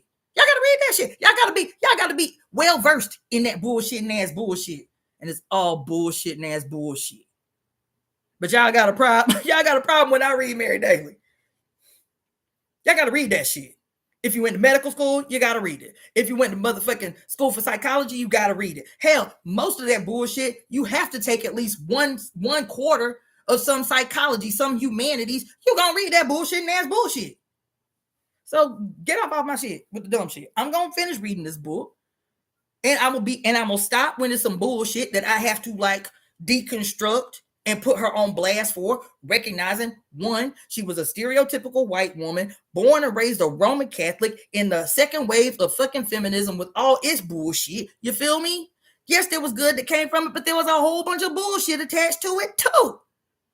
Can we be fucking scientists? Can we be fucking scientists about the shit? Because there ain't no shortage of bullshit that we done had to read that worked against our self-interest, but we knew in our own understanding and our own lived experience how to twerk and work and apply that shit in a way that wasn't some bullshit and ass bullshit. Let's see. The Lilith rising, though, the self-hate is deep. Yup. Sirens are voicing through the ethers. Yep, we're sisters and still benefiting from the very system that works against the rest of us. So stereotypical. Come on in the room. Now I'm gonna tell y'all something else, because this shit is deep. This probably I got to figure out a way for this shit to pay me, because the labor that goes into this shit is real ass labor. So I had made up in my mind, I haven't even talked to y'all about it, but I made up in my mind about a month and a half ago, and have been ever since. As soon as I get off this live, I'm about to do it again. Made up in my mind that I was going to actually walk through the entire series of Charmed. Do you remember the show Charmed that came out in the 90s?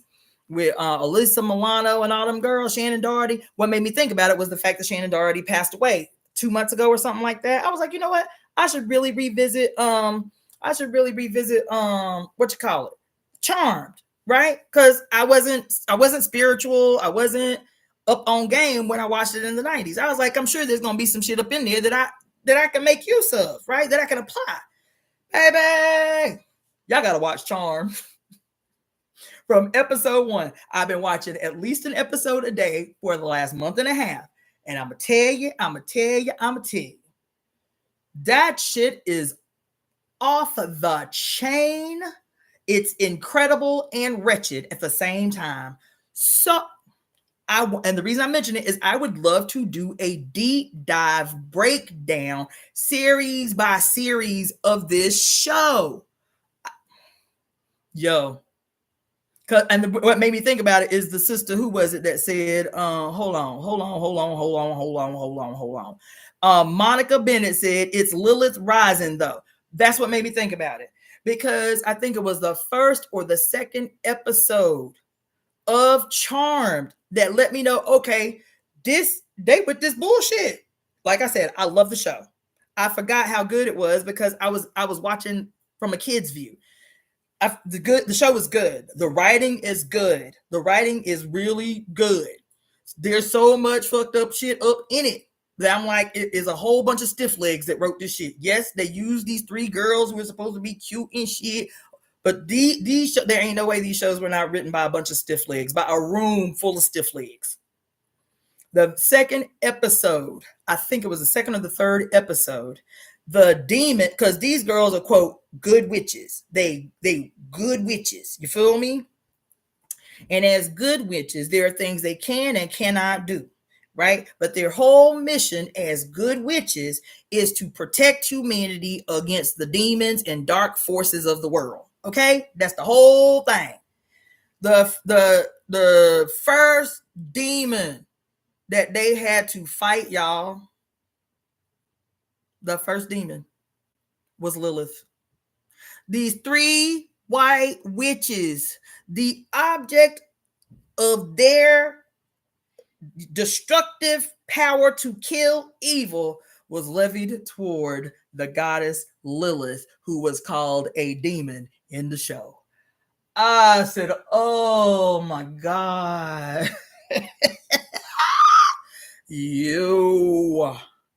The show is so, but I didn't have a frame of reference in my teens and in my 20s. The show is so deep.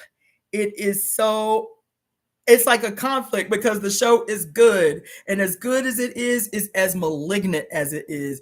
As good as the writing is as foully fucked up and hostile as it is. And so I've been deep diving for the last 2 months.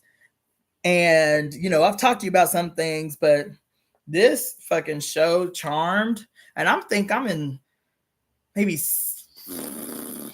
season 4 now. Because I was like, well, because, it eventually changed and Shannon Doherty was ousted off the show, but she ain't even been ousted yet. And I'm 4 seasons in. You feel me? The show is good. The writing was really good. The plots for each episode, real fascinating, real fascinating. But baby, I know without knowing who wrote these shows, and I ain't gonna give nothing else away. I want to do a real deep dive on Charmed, y'all. That's what made me think about is that sister commenting about Lilith.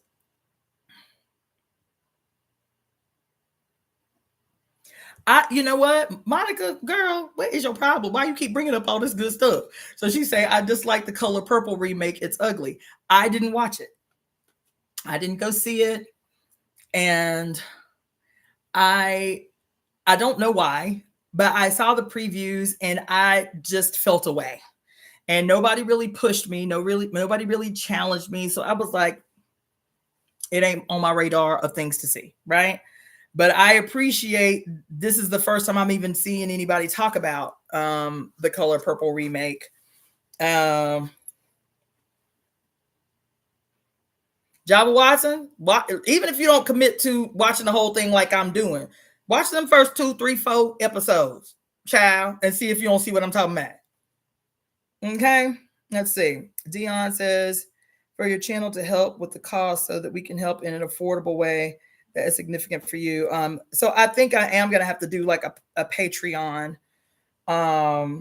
Just because I don't know if you guys have noticed, somebody brought it to my attention. I didn't even notice. I was like, well, maybe I'm just not stimulating enough or whatever. But somebody called me last week and was like, I think your channel's being shadow banned. And then when I went to go check my analytics, I was like, oh, fuck.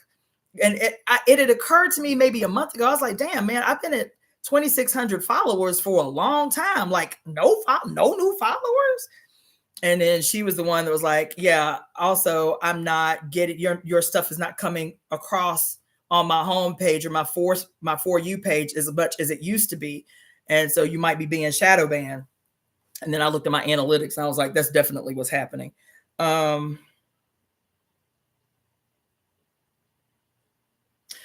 didn't watch the remake of Charmed. I watched one episode of the remake of Charmed and I was like, no, I'm just going to go back to the original. Same thing with The Craft. I might have gotten through the first 20, 30 minutes of The Craft and I was like, nope.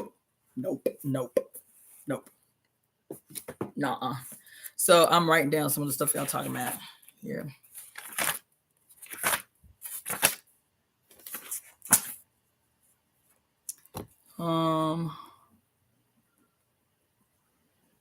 Somebody, I got a notification. I think it was from Java Watson this morning about the last video that I did, which was 6 hours long on music as a spell. And she had several timestamps in there for me to go back and revisit, which was helpful. I love timestamps when y'all make deep, penetrative comments on my shit. I love timestamps because it probably means there's something I need to go back and extract from the shit. And so y'all be sending, dope ass comments and then don't send no timestamps. I'm like, am I going to listen to this whole thing again to try to figure out, to deduce what they was moved by? Please put some timestamps in your comments. This is really helpful. It really, because I study this stuff. It's not just I'm talking to y'all. I go back and listen to what stood out to you. I actually try to analyze what people are like responding to, what I may need to expound on, what I may need to go deeper into. So timestamps are really helpful, and Java Watson is very good about that. I appreciate that. So I watched all your timestamps this morning, boo, about the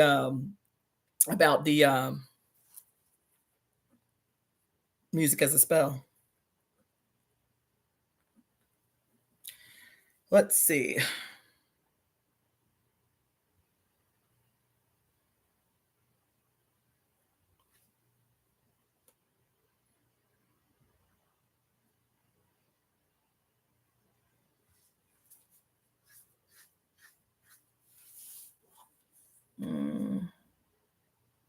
Yeah, that's the other thing.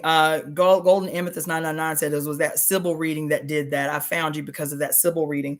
Yeah, and so even now, y'all don't like my Y'all don't like my live videos. That's not where I get the most hits.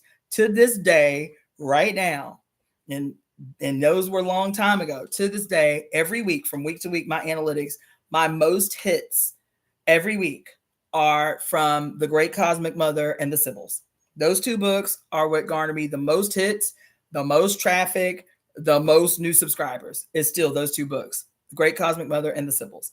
And even though I was at a time recently doing pretty regular lives, um, they were not even live. They were not getting as many hits as the Sibyls and The Great Cosmic Mother. So I was like, maybe I should just stick to book reading. Y'all ain't really interested in what I got to say live unless it's tied to a book reading. Let me just stick with reading books. Maybe I'll just read books from here on out. You feel me?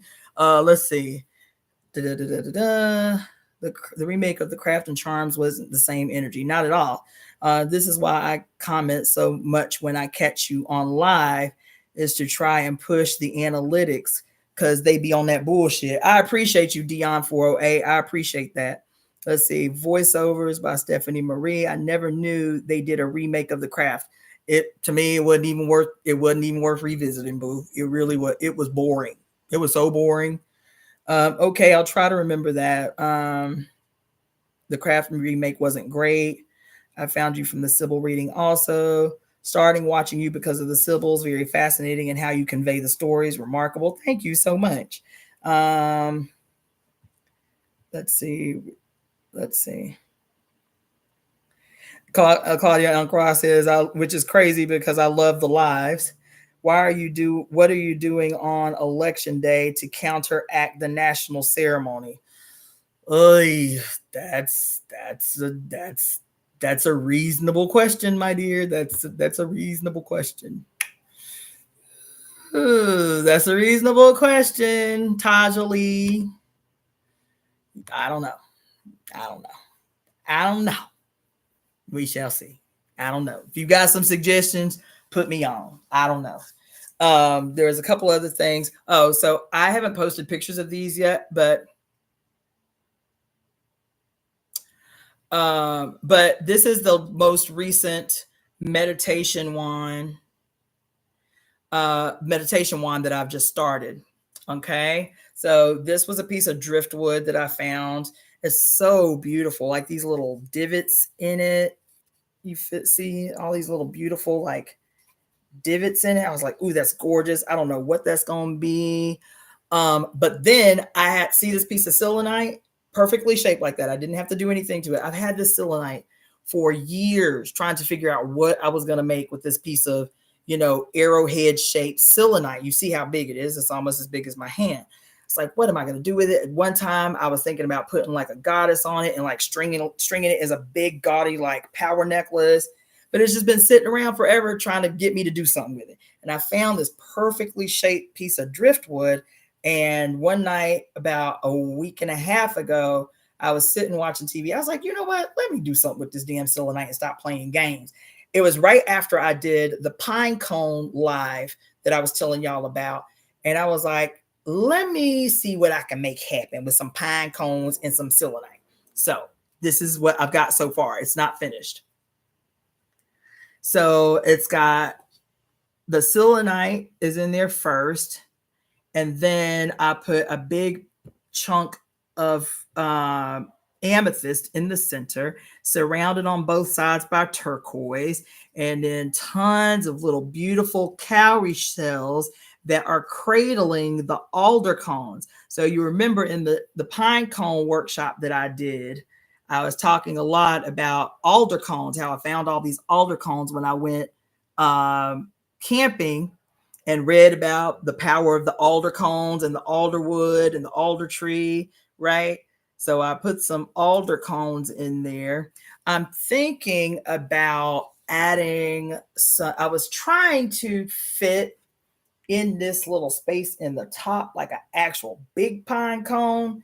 I didn't have any pine cones that fit in a way that didn't look wonky. So I'm still working on that about what I'm gonna do with the top.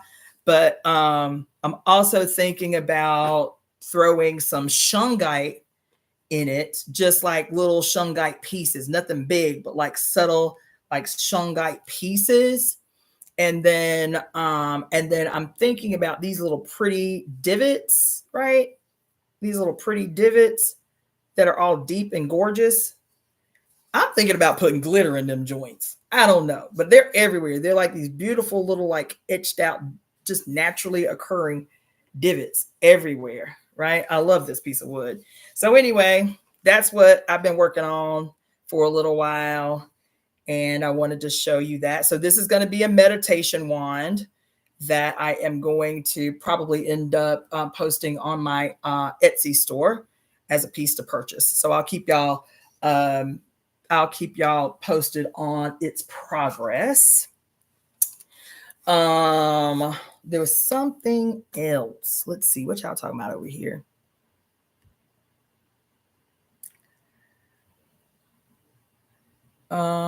Yeah, if y'all got suggestions about election day, something that y'all would like to see, like to see me facilitate or do, let me know. Y'all can email me at releaseheartcenter@gmail.com with your suggestions, recommendations, what you would like to see make happen, whatever. Let's see.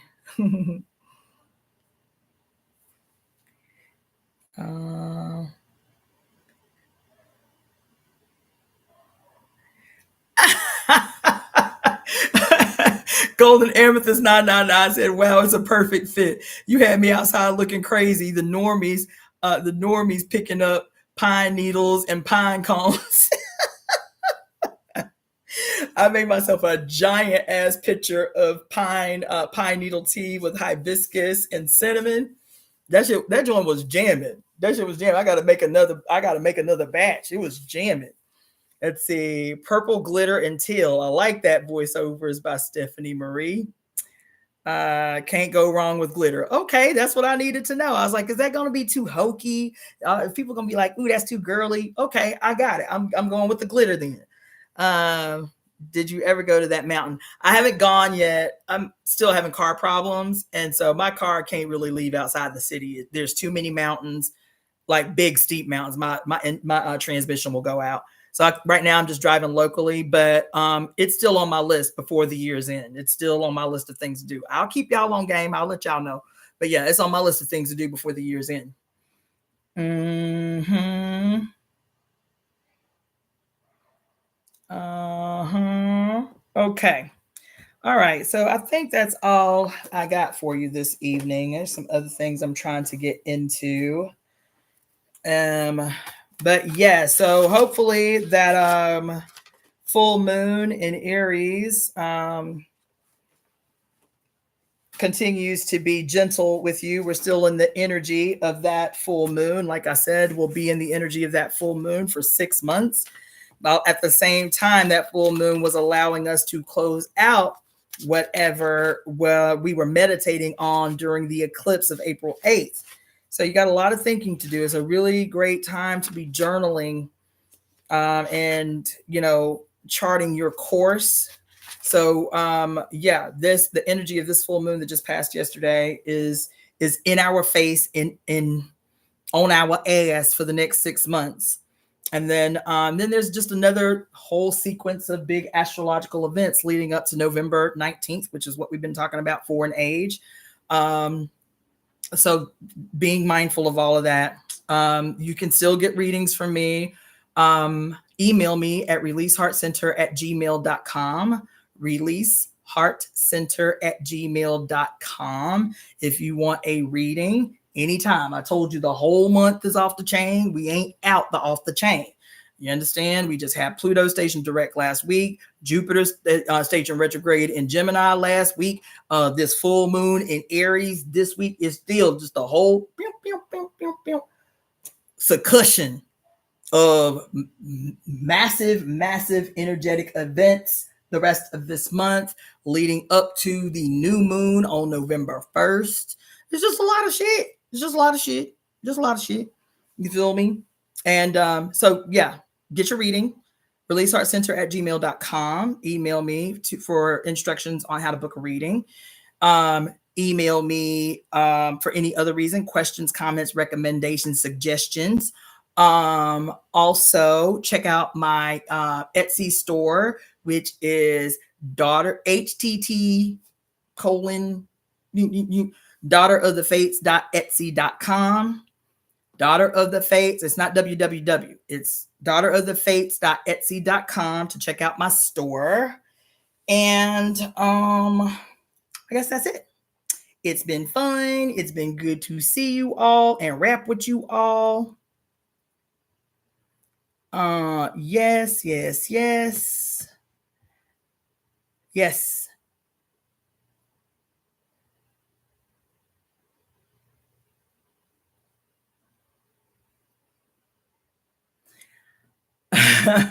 Okay.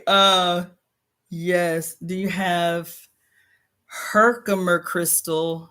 What's Herkimer crystal? I don't even know what that is. That's a new one on me. Herkimer crystal. I don't know that one. Tajali. Oh, you guys are sweet. I missed y'all too. Every day I was like, should I do a live? But no, I really had to take a minute. What effect is the temporary moon having? Should I entertain this? Hold on.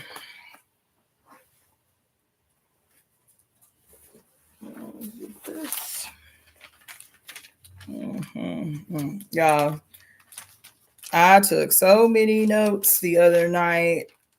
Really, honestly, preparing to do a Herkimer diamond. I think I may have heard of that. I don't know much about it though, but no, I don't have any. So let's go over some notes that I took. It's gonna be quick. I did take notes to do a full moon thing and then opted against it, but this week was big because Monday was Indigenous Peoples Day. So shout out to Indigenous people of North America and, for that matter, the world over, but particularly Indigenous people of North America. And then, hold on. So yesterday's moon was the biggest supermoon of the year. It peaked at 4:26 this morning. Because it was a full moon in Aries, it was obviously hugely about action energy. Over and over and over again, it was, do epic shit, action, do something, make a move, do it now. The other overall theme yesterday, which I wish I would have had the energy, I just didn't have the energy. I've been working a lot. Today's the first day I've taken off in 8 days from hands-on work. And so the big thing that people were talking about on different channels was it would be an opportune time to gather by the fire, to have a bonfire or a backyard fire or whatever. I really wanted to do that. It was to be around some women and maybe have a backyard fire, but I didn't have the energy for it. Also, because of Mercury's placement with this full moon, it was talking about people who have blocks in their throat chakra, who have had difficulty speaking up, difficulty in expressing themselves. That this week is really challenging you to speak up for yourself, to speak your truth, to, even if it means running the risk of losing a friend, to speak up, to speak out. That was big. That was big energy with this, not just yesterday, but with the whole week.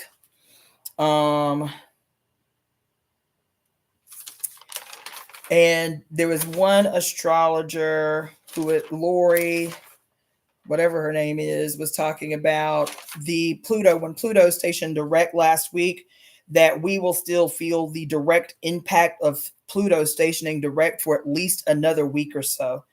So that would be this week and then next week that we will still be feeling the impact of Pluto direct in Capricorn. Then there were a lot of astrologers talking about this grand square that is occurring in 3 cardinal signs: Mars in Cancer, Pluto in Capricorn, the sun in Libra. These are all huge planets forming a grand square in cardinal signs till April of 2025. And then some other big movements coming up is Mars's opposition to Pluto on November 3rd, which is apparently a very huge opposition. Mars retrogrades on December 12th. Yeah, let's see. This full moon was challenging you to not. It's kind of weirdly contradictory to one, be out more, to network more, to be in space with people more, to to network more. It was saying even something like having a house party is a good idea, having a bonfire with friends over is a good idea, but it also, on the other hand, challenges you to really analyze who is in your network, who are you surrounded by. That whole opening that I did at the beginning of this 3-hour video, right? Chiron plays a huge role for a very long time in a lot of these major movements. And so I did a lot of deep dive around Chiron and Chiron's story to try to glean some insight about, because we always just hear of Chiron as the wounded healer, right? The wounded healer. And the reason that he can empathize with others and be a great healer is because he was wounded or whatever. That's not Chiron's whole story. So I really did a deep dive into Chiron's mythological story and what gives rise to him being identified as the wounded healer. I will just tell you, I did not know this until this deep dive, that the concept of Chiron as the wounded healer directly comes from Carl Jung. Carl Jung was the one who identified Chiron as the wounded healer. This concept of the wounded healer, that comes directly from Carl Jung. I was like, damn, that's deep. But Chiron was so this is another thing. Chiron was the son of Kronos, right? Kronos. Who do we say Kronos was? Saturn. What have we been talking about? Saturn. Saturn as the female, Saturn as the feminist, Saturn as mother time instead of father time. So I didn't realize that Chiron is the son of Kronos and a nymph, and the nymph had been raped, supposedly in the story, by Kronos, and was offended, and she was raped. And so Chiron was the product of this rape, where it's this half human, half horse entity. And so she abandoned the baby because she was repulsed by his appearance. And so he was the child of abandonment, and he became the foster son of Apollo. And I told y'all when I did the music as a spell, Apollo is a god of the arts, and particularly of music. And so Apollo, taking Chiron in as his foster child, gave him the knowledge of medicine, music, astrology, prophecy, hunting, herbs, archery, gymnastics, botany, and pharmacy. All of those skills he was taught by Apollo, right? He lived in a cave. He taught Achilles. He was a teacher of Achilles, Jason, Hercules, and Asclepius. And he was betrayed because it was, I think, Achilles that ended up shooting him with the poison arrow, even though Achilles was one of his students. Achilles ended up shooting Chiron with a poison arrow that eventually led to his demise, right? And so he wasn't just wounded by a poison arrow. He was abandoned. He was the product of rape, and he was betrayed by his student.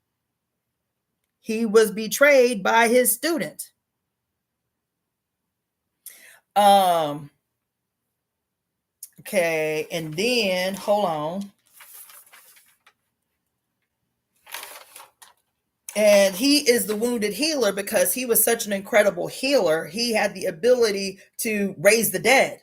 He was known to have the ability to raise the dead, Chiron. And he was able to do all of this stuff with medicine and music and all of this stuff. He was able to heal anybody.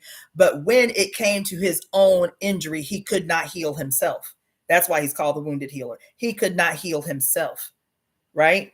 I was like, that's deep, because we don't get that angle from Carl Jung's version and interpretation of the wounded healer. He could extend himself to everybody. And it even says in the story that he did that because he empathized with everybody, because his wounds were emotional wounds. He was abandoned because he was considered a monster. He was relegated to the dregs of society until Apollo took him on and gave him all these skills. It was his skills that allowed him to be accepted by humanity. Before Apollo took him on, he was a monster outcast of society. He had been doubly abandoned by his mother, abandoned by society, the product of rape. And it wasn't until he had these skills that allowed him to do for others, that now humanity accepted him, because he was a world-renowned healer. You feel me? But outside of his ability to do for everybody the fuck else, they were like, that nigga can live in a cave. His wounds was his emotional wounds, his abandonment, his mistreatment, his outcastedness, the betrayal by those he had entrusted with the knowledge imparted on him by Apollo. God, y'all, if this ain't a motherfucking word for the day, God, Apollo gives him the skills of the gods, music and art and mathematics and science and medicine and astrology, and gives him the gift of foresight and all of this shit. You're going to be a giant among men, Chiron. You understand? You're going to use the gifts of the God to help humanity. And he extends himself and does and does and does and does and does and does and does. And it's one of his own students that betrays him, shoots him with a poison arrow after giving him all the goods. You feel me? And he was a great healer for everybody else, but he could not heal himself. He could not use his skills. He could not, what the fuck? He could not use his skills and his know-how to heal himself. I'll be goddamn. And nobody came to heal him either. Sounds like the black woman. If you can't use your abilities for others, then you have no use. You said that, Golden Amethyst 999. If this ain't a word for today. And then the other thing was there had been other centaurs.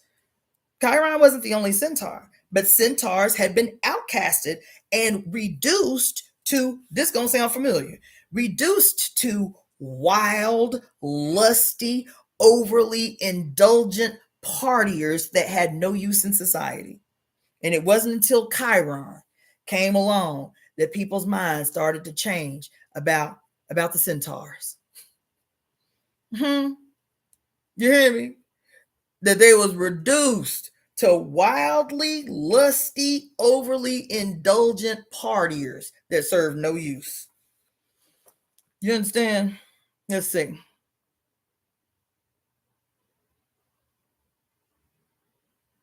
Yes, it's a word. It's a word. Even when I was writing it down, I was like, oh my God. Right? Oh my God. Right. And so anyway, I'm telling y'all that because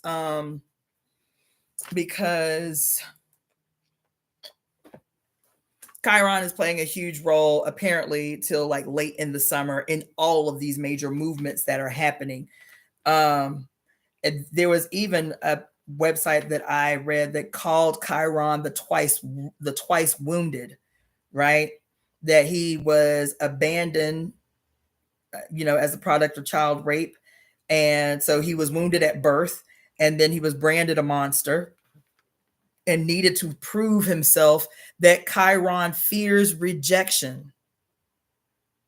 And his inspiration to heal others came from his wounds. Right? Eris apparently is playing a big role on the scene right now. And there isn't, I don't want to go into this too deep, but it is something that I've been trying to work out, because Eris, every time her story is told, It is always her, quote, as the goddess of chaos and discord. And the story that is always alluded to as the evidence of her destructive and chaotic nature is her as the progenitor to the Trojan War. She is, quote, responsible for the beginning of the Trojan War, right? For the fall of Troy, because of her throwing the apple over the gate into the God party that she wasn't invited to, right? And that story upsets me every time, because they say, okay, Eris is responsible for the Trojan War. But no, it is the behavior of men that was responsible, and women, that was responsible for the fall of Troy. Because to tell that story that way means that people didn't have free will, right?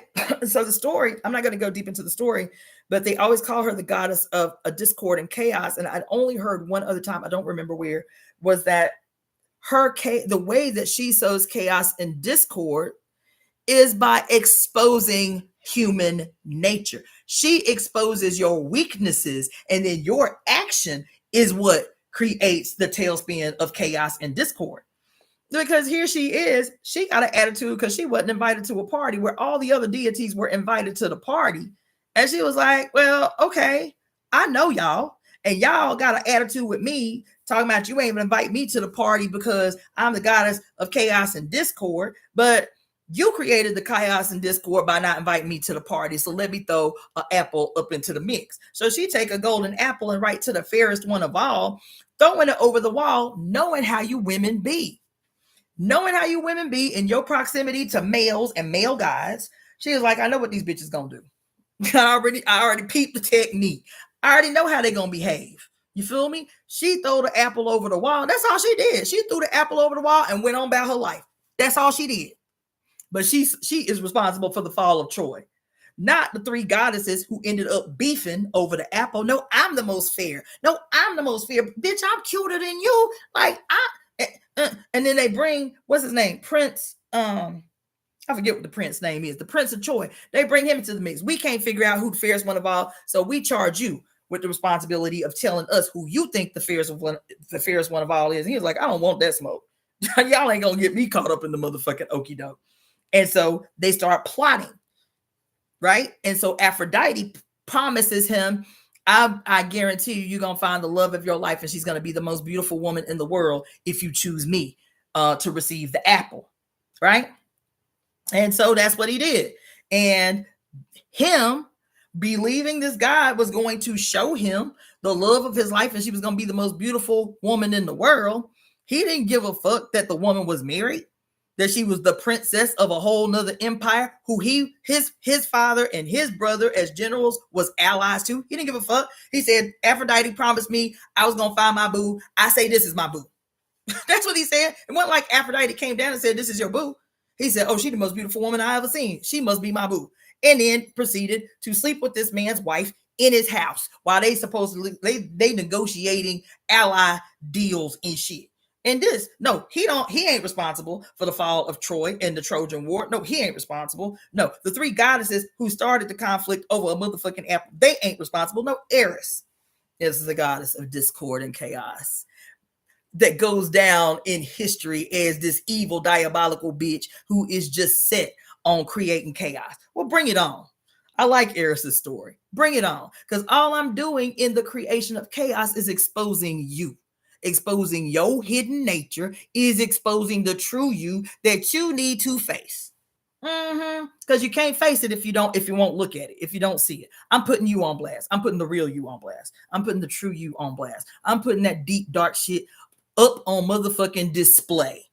And it's your choice whether it leads to chaos or whether it leads to evolution. That's your choice. But I'm just going to put it on display. Isn't that what I just talked to you about at the beginning of this very live? Isn't that what I just talked to you about at the beginning of this very live? At the beginning of this very live. That if something that I say irritates your demons, so it must have been some shit you needed to face. So don't face off with me about some shit I say that irritates your motherfucking demons. Eat a fistful of mushrooms, bitch. Lock yourself in the bathroom and sit and look in your own eyes so you can see and talk to your ancestors about why I irritated you so. Do that. Because that's what she do. She said, bitch, all I'm going to do is show you you. All I'm going to do is expose that shit lingering inside of you that needs reconciling. You need to reconcile the shit. Because if you don't, your behavior, your tendencies, that buried shit will sabotage the future. And that's exactly what the fuck happened. Eris wasn't the cause of the fall of Troy. She exposed the wicked ass nature of these goddesses. These patriarchally minded goddesses warring against each other over a goddamn apple.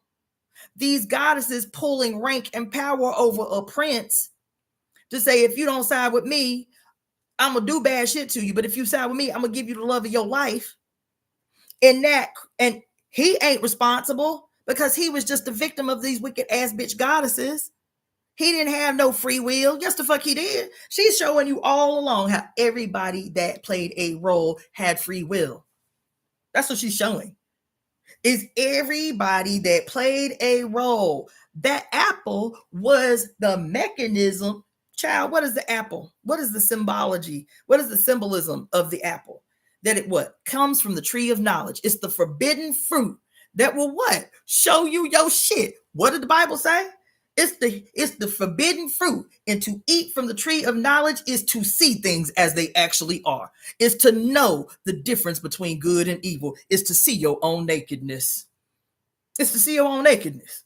And so she throws this symbolic apple over the wall. Bitch, she's like, the knowledge of good and evil is about to be exposed off of this motherfucking apple right here. The knowledge of the true you is about to be exposed by this apple. You can do one of two things. You can fight over the apple, or you can say, sis, this dress you got on at this party is mighty fucking fly. I would say today you the fairest, and hand the motherfucking off to the sister. They didn't do that. They decided to wage a contest. And even as they waged the contest, the prince could have said, look, I don't want the smoke. My opinion is that y'all are all gorgeous. I honor you all equally. But when Aphrodite said, look, I'm going to give you the finest bitch in the land. You understand? The love of your life. She didn't say who it was. She didn't say who the finest bitch in the land was, or when, or how. She just said, I'm going to give you the finest bitch in the land if you choose me. And he was like, all right. He still had a choice when he went to what's his name? I can't remember the king's name, but Memnon. When he went to Memnon's castle, you feel me? And Memnon was whining him and giving him the woman of his choice and feeding them and partying and so celebratory about this union between Troy and his empire, giving him everything his heart's desire. He wasn't satisfied with that. He set his eyes on the man motherfucking wife. She got to be the one. It wasn't like Aphrodite came and said she the one. He said she got to be the one because his desires, his arrogance was what said she belonged to me because God said so. Ooh, God said she belonged to me, so she belonged to me. This is who I think this is who I think God was talking about.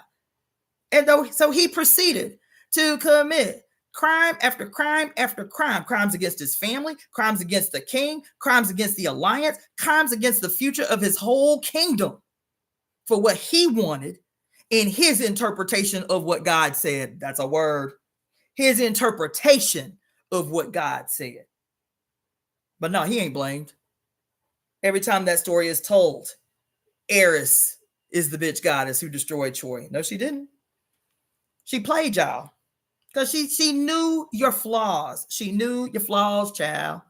And she exposed every last one of them, person after. Because at any given juncture in that story, people could have pumped the brakes on the inevitable end of Troy. Somebody could have been like, no, I'm going to do the right thing. Fuck that. Fuck what you heard. I'm going to do the right thing. I'm going to take the right position. This is some bullshit. We are not the victims of the gods. We are not victims of fate. We have a decision to make that then in turn has a ricochet effect. That has a radiating outward effect. Our decisions do that shit, not some ambiguous, mysterious will of the gods just looking to sabotage our lives. No, we have a decision to make, and every decision, a destiny is tied to it, an outcome is tied to it. All along the way, somebody could have said, nah, I ain't with this shit. The destruction of Troy, I ain't with. Sleeping with some man wife, that ain't, let me get one of these babes that the brother said I could have. You understand? She can't be it because she married. She can't be one of that. He didn't come to that conclusion. She can't be the one that Aphrodite was talking about because she married. She already committed to someone else. That couldn't be the conclusion that he came to. Even his brother was like, nigga, what the fuck you doing? This is not about you and your feelings, you and your loins. This is our entire people's future that you have destroyed in this act of treason. He didn't think about his people. He didn't think about his mama, daddy, now. He didn't think about a kingdom that had never been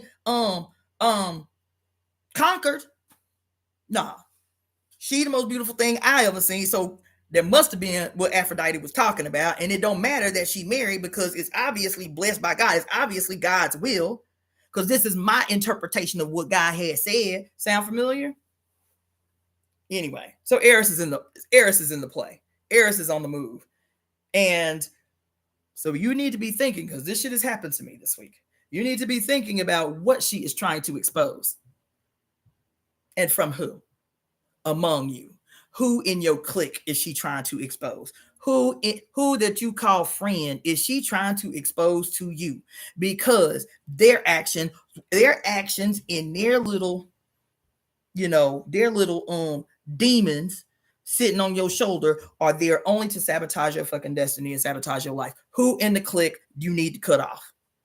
That's what Eris is trying to do in your life right now.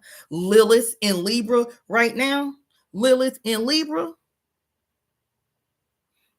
is telling you be confident in expressing this breakup.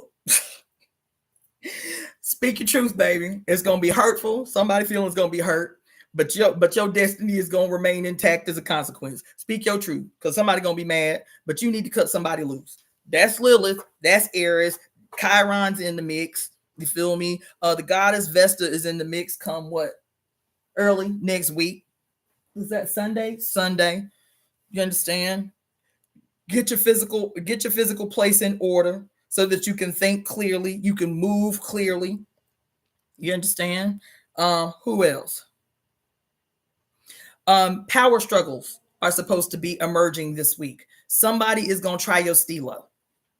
Somebody going to test your resolve. Just like, what's the sister name? Said that early on. Veoni.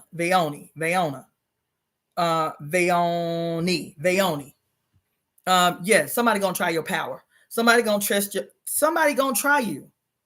Somebody going to try you. That is Eris exposing them. Somebody going to try you. Power struggles are going to emerge this week in your personal life and in the world. Power struggles are going to emerge. Yeah. And it's interesting about Eris because everybody always talks about Eris as this evil, diabolical bitch, right? The goddess of chaos and discord and shit. And nobody ever got anything good to say about Eris. But her brother, Aries, warmonger personified, ain't nobody got shit bad to say about him. I find that fascinating, this story about these opposites, Aries and Eris. Eris is not one that creates, quote, chaos and discord for the sake of creating chaos and discord. She's not a warmonger. She is considered a goddess of war because of her role in chaos and discord. But she actually is about righteous power, right? She about the acquisition of righteous power, not malignant power. But she get all the smoke. You feel me? So those are some things to be thinking about. There was another quote that I found really helpful about prioritizing my own self-care, which I am historically bad at doing. I really, really am. Because I'm about prioritizing my self-care. It's a bad habit. It is a habit that a lot of healers are afflicted with, is not prioritizing our own wellness, our own care. And there was a quote, one of the many astrologers I listened to this week, that said self-care is the only way to create success. I said, oh my God. Self-care is the only way to create success. I was like, that was a word straight for me. Straight for me. All the chaos goddesses are supposed to be evil. It seems that way when she's bringing justice and balance. There is a quote that says, what is that quote? I just heard it this week too.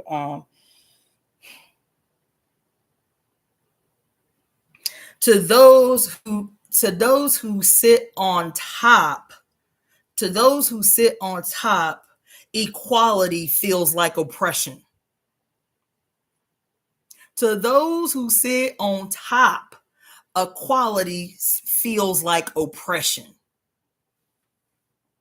Okay.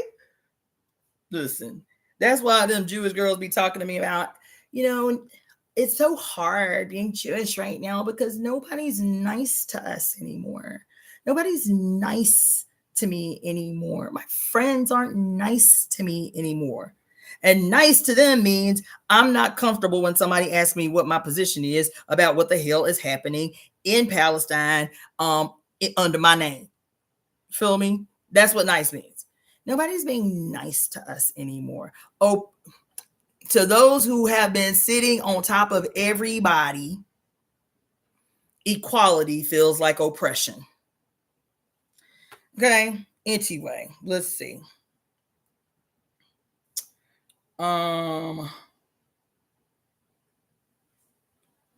So everything about this reading is about calling your power back, whether it's your blocked throat chakra, demanding that you speak your truth, even if it means cussing the bitch out, to making sure that you prioritize your own self-care to guarantee your own personal success, to maybe being heiress. Maybe you the one that's got to throw the motherfucking apple in the rich to expose those around you who don't mean you no good and who ain't got no good principles. It might be you that's throwing the apple in the mix. It might be you. You understand? It might be you.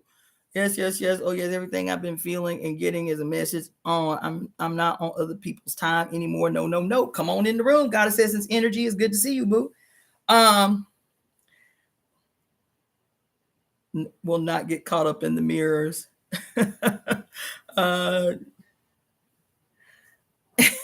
Somebody say, do you give certificates upon the completion of your teachings? Let's see. So to answer your question, I'm incessantly forever working on an apprenticeship program. I get no shortage of emails about, do I have apprenticeship? Do I have an apprenticeship? Do I have a apprenticeship process, program, certifications? Like I said, I'm a millionaire already if I can get these projects executed. So anyway, let's see what else. Establishing a local community. This hasn't just been big this week. It's been coming up in a lot of you guys' readings. A lot of you who have gotten readings with me over the last maybe 2 or 3 months, this thing about creating a local community has been in all of our readings. We can get together on this medium and vibe off of each other, and it's great, but it cannot take the place of witches being in actual physical space together.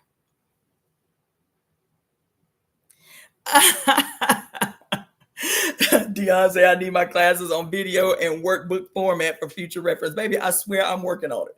I swear it's in the mix of many things that I'm trying to execute. Okay. I'm trying to tell you, y'all don't know my brain. Y'all don't know my life. Y'all really don't. I've already got 20 books written right here. I've already got a school built right here. I've already got a complete wellness center created right here. Now I need executioners. Anyway, build a local community. It is important, even if it's just 2 people, 3 people. 3 people total, you and 2 others. That's all you need. You need to, every last one of you, you need to have a local community. You need to seek it out. You need to build it. Yeah, I will have to come for a witch powwow once a year. I'm in South Carolina. I can't show up but occasionally. I get that. I get that. And so to be serious, some people have talked to me about like online teaching like programs. So that's some shit I'm looking into. Even as I too need to build locally, like really focus on building locally. But yes, I promise, these things are coming.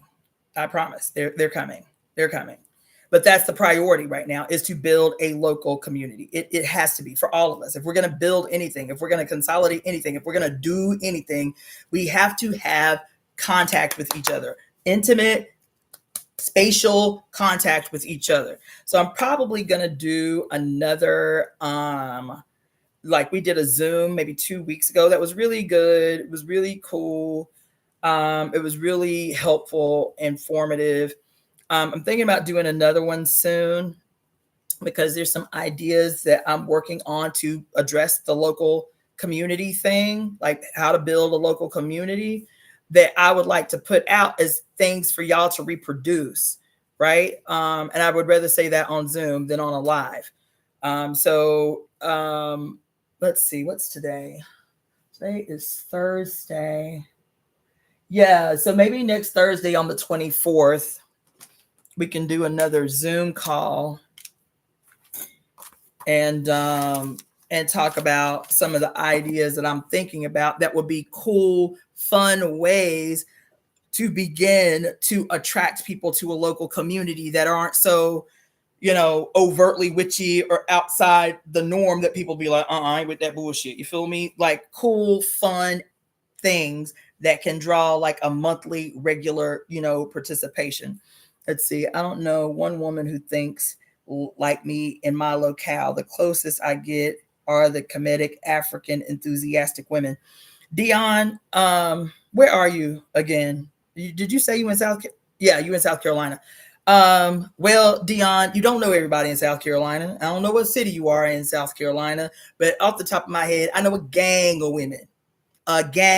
women who think just like you. Promise. So again, it is about casting a net that draws in those like forces. You feel me? It may not be in your immediate hood or your immediate network, but I know a gang of women in South Carolina, a whole host, a whole gang, a whole tribe of women who right up where we at, right up where we at. You feel me? So I don't know what part of South Carolina you in. If you're in the northern part, closer to Charlotte, or if you're in the southern part, closer to the Georgia border, please create an apprenticeship program, Cassandra. Let me know when I can register online or in person. I'm in the high desert region, a train ride away. There are no women here. Girl, yes, there are women there. I don't know what part of high desert you were in, but when I first moved to California, I was in Victorville for like 6 months. So, but we family, I hear you, and you got my email address, releaseheartcenter@gmail.com. But yes, we can link up. You know what I'm saying? Also, what was I saying? But then again, when you're saying, Dion, even there aren't people who are like you, again, I'm saying the things that I'm talking about that I want to talk to y'all about on a Zoom are more for the casting of a broad net, and then the process can weed and wean. You understand? And these are easy to do event style things that aren't going to have any, if at a little or if at all, any overhead to do, and they're fun. So even if you're just bringing women together to get out of their lives for a few hours to have fun, you understand? But that's what we have to be doing. We have to be creating community. That was in everything. That's not only been this week that came down in the astrology for the week, but it's damn near so many women that I read are saying the same thing. Card. You need to be reeling in your spiritual family. You need a local community. Let's see. We need to make an event calendar for the next year. Over another Hallows Eve shouldn't go by without an in-person coven festivities. I agree 1,000%. Yes, I get it. Casting broad net. Yes, have to have fun and eat, of course. Absolutely, yes. Absolutely, yes. Give them food and they will come. Like a sipping paint. That's exactly what I'm talking about. I have another idea, but it's still fashioned after the concept. Out here is puffing paint. Everybody get weed. You feel me? But yes, a sipping paint or something like that, but edgier. You understand? And that's why I don't want to put it out, because motherfuckers be stealing. You feel me? But so let's do a Zoom next week on the 24th and talk about some of the ideas that I have, and we can just reproduce it wherever we are. You know what I'm saying? Wherever you are, y'all can reproduce the idea wherever you are. Let's see. So yeah, let's put that on a shroom and paint. Ooh, that's a good idea, girl. I'm in the Palmdale area. If you can be of any assistance behind the scenes, please don't hesitate to contact. Shroom and paint. I like that idea. Puff and paint. You'll. Okay, so yeah, let's do that. Let's do that for next Thursday on the 24th. Schedule a Zoom call and put some of these ideas out so we can build our own local spaces, even as we, collectivize here, we galvanize here. I'm a good cook. I can help set up, however. Oh, that's what's up. So yeah, let's talk. Y'all have my email address, Benpress, releaseheartcenter@gmail.com, releaseheartcenter@gmail.com. And let's do that. Let's start building our local community. Y'all can also send me recommendations, suggestions about what you would like to see happen as a live, because that's all it's going to be, as a live for election day. I think that's all. Let's see.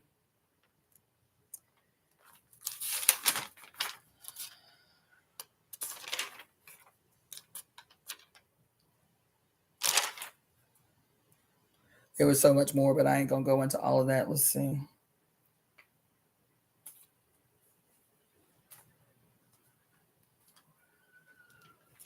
Yeah. Mm-hmm. Yep. Okay. I took so much notes. I took so many notes the other night.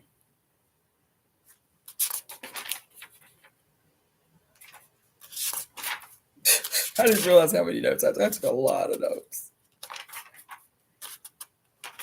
Oh my God. These are all pages of notes, y'all. Hold on. Yeah. Okay. I think that's the last of it. Okay. Yeah. So that's it. Those were the big takeaways about what to be meditating on. What to be meditating. Oh, if you're going to email me, put in the header what it is you're emailing me for, whether it's a reading, a link for the Zoom call next week, whatever. Just put like a little description, because sometimes, especially new emails, will go to my spam, and I have to know who it is. So anyway, yeah. So you've got some good takeaways to be meditating on for the next few weeks. Speaking up, finding your local spiritual family, or just a group to get together, building a local community. You understand? Casting the golden apple to see who you can expose in your clique that don't need to be up in there. Everyone, I enjoys this meeting so much. It's time for me to get ready for sleep. All right, y'all. So thank you for tuning in. Thank you for hanging in there. And I will see you guys on another day. Tomorrow is, what's today? Tomorrow is Thursday. Is tomorrow Thursday? No, today is Thursday. It's okay. So tomorrow's Friday. The weekend is crazy busy. I'll be blood raw. It's gonna be crazy busy. I will do a temple service in the morning on Saturday, but I'm really going to fight like hell. I have to fight like hell to keep it, at most to an hour and a half, because I have this stupid busy day on Saturday chasing money. So 9:00 Saturday morning, I will do a temple service on the reclamation of what is ours, and then we'll proceed from there. So I have a great post full moon energy meditation. It's not too late to make offerings, do meditations, go outside, look at the moon. It was overcast for a change here, so I was grateful for it. We couldn't see the moon, but the energy is still sublime. Create something, put your hands on something in nature and make something else out of it, like I did with my little driftwood meditation wand. You understand? Pick up a new project, whatever. Let's see, hitting the replay. I'm glad I caught the live when I did. Great to see you, Goddess Essence Energy. I love y'all too. And yeah, make the best of this energy. Just because it's a full moon in Aries does not mean it's all war and aggression. It's mostly for us assertiveness, speaking truth, taking up space, all those things. So power up, sisters, friends, comrades, family. Good night, and I'll see you again on Saturday morning. Peace.